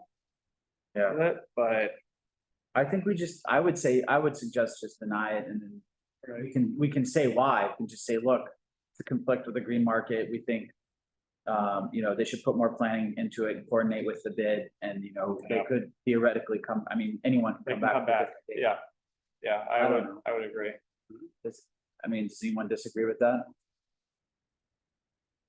Brian, are you okay with that? I'm okay with that. Okay. Did Rocio drop off? Okay. Yeah, she had to leave. So all in favor of that, say aye. Aye. This is a denial. Any opposed? Any opposed or abstain? Refuse? Okay. More no shows. Yeah, so Dewey Dumplings, unanimous deny. We'll note the bite plane as well. All in favor of denying, say aye. Aye. Any opposed, abstain? No. Doritos food truck, no show. All in favor of deny, say aye. Aye. Any opposed, abstain? Lavazza, no show. All in favor of denying, say aye. Aye. Recuse, abstain. Okay. West, for me, the West Side Fest, that's the next one. Yep. I think that seems fine to me. I Yeah. mean, I would like it to be a little more. Like it should be promoting more the arts festival is happening, but it sounds like they're gonna do it. And it's incredibly low impact. It takes It's up very little of it's the a booth. plaza. It's a booth. Yeah. So I don't have an see issue a with it. problem. The Whitney's already promoting it. Yeah. so- Everybody okay with that? Yep. So we'll approve that. All in favor, say aye. Aye. Oppose, abstain, recuse. Okay. All right, we're at the Olay. Yeah. I mean, I think for me, this is a deny. There's so many I would issues. agree. It's the worst location. They need to come back and find a better location. Yeah. Lower footprint and coordinate with NYPD. Because I mean, this is one that will flag. We sometimes flag to SAPO when we think it's a safety issue. I think this is one we flag as a safety concern. So if people are okay Olay's with a it. national brand, Target's a national store. There's 2,000 Targets they can do this. So Yeah. they're probably doing it others. They don't need to do it here. Bad looking. All right, They couldn't have chosen it was. all right, so all in favor of deny, say aye. Aye. Any opposed, abstain, recuse? Okay. We're all pretty aligned so far, it's good. Burberry is the next one, the plaza. Yeah, I mean, for me, it's another pure commercial. Yeah, I don't, it's using the whole plaza. There's not really another place. I don't see a reason to approve. I mean. No, and it was a monstrosity, that big thing they were building. And they're really using they're gonna be there for like 5 to 6 days even. Yeah. They see the whole plaza. They Yeah. never answered what they would do. No, for me, I mean, we continue to tell people using the plaza brings some Yeah, kind we of have to be consistent. redeeming value. No connection. on And we always say not to use the whole plaza. They like activating plazas, but not the whole. Yeah. All right, so all in favor of the denial there, say aye. Aye. Recuse, abstain. Okay, It's the real show. this is where I started to miss it and Boy, I can tell you it. So. you want to lead this? Yeah. Yeah, I think this is just that I don't see any redeeming. Which one are we on? The We're on Melbourne Melbourne golf, golf. one we had the. Eldon Golf across home. Yeah, Oh, of course we. yeah, With the lady. for the full, circuit. Yes. That's the thing. They are right, of course, because. Yeah, it's a terrible street to do it. It's tiny, I know the store, I walked by it. It's a tiny store. Why are they taking the whole street for this? I don't see any reason they need to do this. And if the music's blasting, you don't need blasting music for Yeah, this. they don't need a block party. Don't need to block the street, yeah. And when we kept asking about the sound, he never said anything about reducing the volume, No. the number of speakers. No. Yeah, well, I think this is a deny. Yeah, there's a very strong community opposition too. Yes. Did we approve it last year? I don't know. I recall this. I don't know. I mean, I can look through my email and see if anything came from Melbourne Golf last year. I have, I see something. 这篇是郑启功写，什么东西？凡尔赛宫的2张美元，欧 I 元。 see an Admute yourself. I do see it. I do see in SAPO, I think it might have, I don't remember what, I don't think it came on our calendar last year. It might have been, it came fully in August, so it might have slipped through. I do see it in the old spreadsheet from last night. Well, the reason I said that is the woman neighbor said, don't do it to the community board. Don't do this to us again. And I don't remember our having approved it. Yep. All right. Point. I was there for enough, I was there enough of it. I feel comfortable voting on this one, but I think I'm gonna abstain from the rest. Okay. For now. So, okay, so all in favor of deny? Aye. Abstain, oppose, abstain, recuse, okay. So if, do you want to leave the next? Yeah, I can leave this. I'm gonna go ahead and abstain from the other The Triangle four. Fire was I think we all remember this one, is the memorial. They're doing it for an hour. Its setup is 6 hours, I think. They're not closing West Fourth, so I know that area pretty well. I live right there, and West Fourth is the only real through street. Everything else is mostly NYU students walking around. It's Yeah, I don't think. It's a wonderful event. And Valerie said our landmark committee considered the memorial. Yes. Yeah. So oh, Valerie, hand up. Valerie, Yeah. This was heard December 2018. There was a from Landmarks. So it was approved by Landmarks. It was approved at the full board. There was a substitute resolution, but it was approved at the full board. I can put the. Okay. Yeah. Excellent. Great. All right. Are we all okay approving this? Yep. Yes. All right. And who vote in favor? Say aye. Aye. And I'm gonna abstain from that one. Yep. Meatpacking by design. Meatpacking by design. This is the one that's part of the architecture Arctober. It's quite lengthy, so it's a 2-day load in. It's not using the whole plaza. It looked like about 40% of the plaza maybe. And the installation itself has public seating. So it's a piece of sculpture essentially with seats that forms almost a mini amphitheater. They're gonna do public, it's all open to the public. It's about New York architecture, New York design. I think this kind of fits exactly what we'd want in the plaza. It's a nice arts installation. It's publicly available. It's about stuff that's local to the community, local to New York. I didn't see any major problems with it. Did anybody have issues? The only problem I could see is the talking is public and it could echo off the buildings, but they seem to be aware of that and say it would only be during the day. Yes, they did mention that. It is educational. It is for educational. the community, so it really ties in well. And they weave it into the plaza. Yes. Yes. They're still even gonna have a lot of the other furniture there. Right. So I would vote to approve this. Yes. Everyone, if you approve, say aye. Aye. Aye. All right, oh boy, the feastables. I'm probably less sensitive to things like this than most people. I think this is kind of unimaginable. Like if you just said to me, Mr. Beast, Green Street, street closure, I would just say no off the bat. But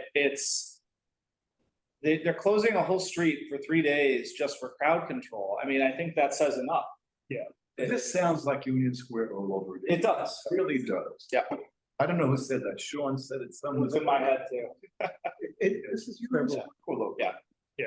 I think they had the plan originally to bring him. I think that's why it was on the application. And then Union Square happened and then they decided, we might not do that. So I don't, there's also, I mean, there's no reason Shopify should be able to close an entire street for 3 days for a pop-up event.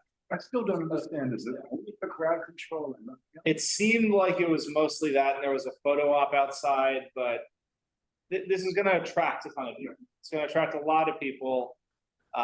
You can do pop-ups without closing streets. I don't see why they need to close the street. May I make another comment? It's a bad precedent. Yes. If we approve this, it sounds like we don't have a problem with these events. And I think that's.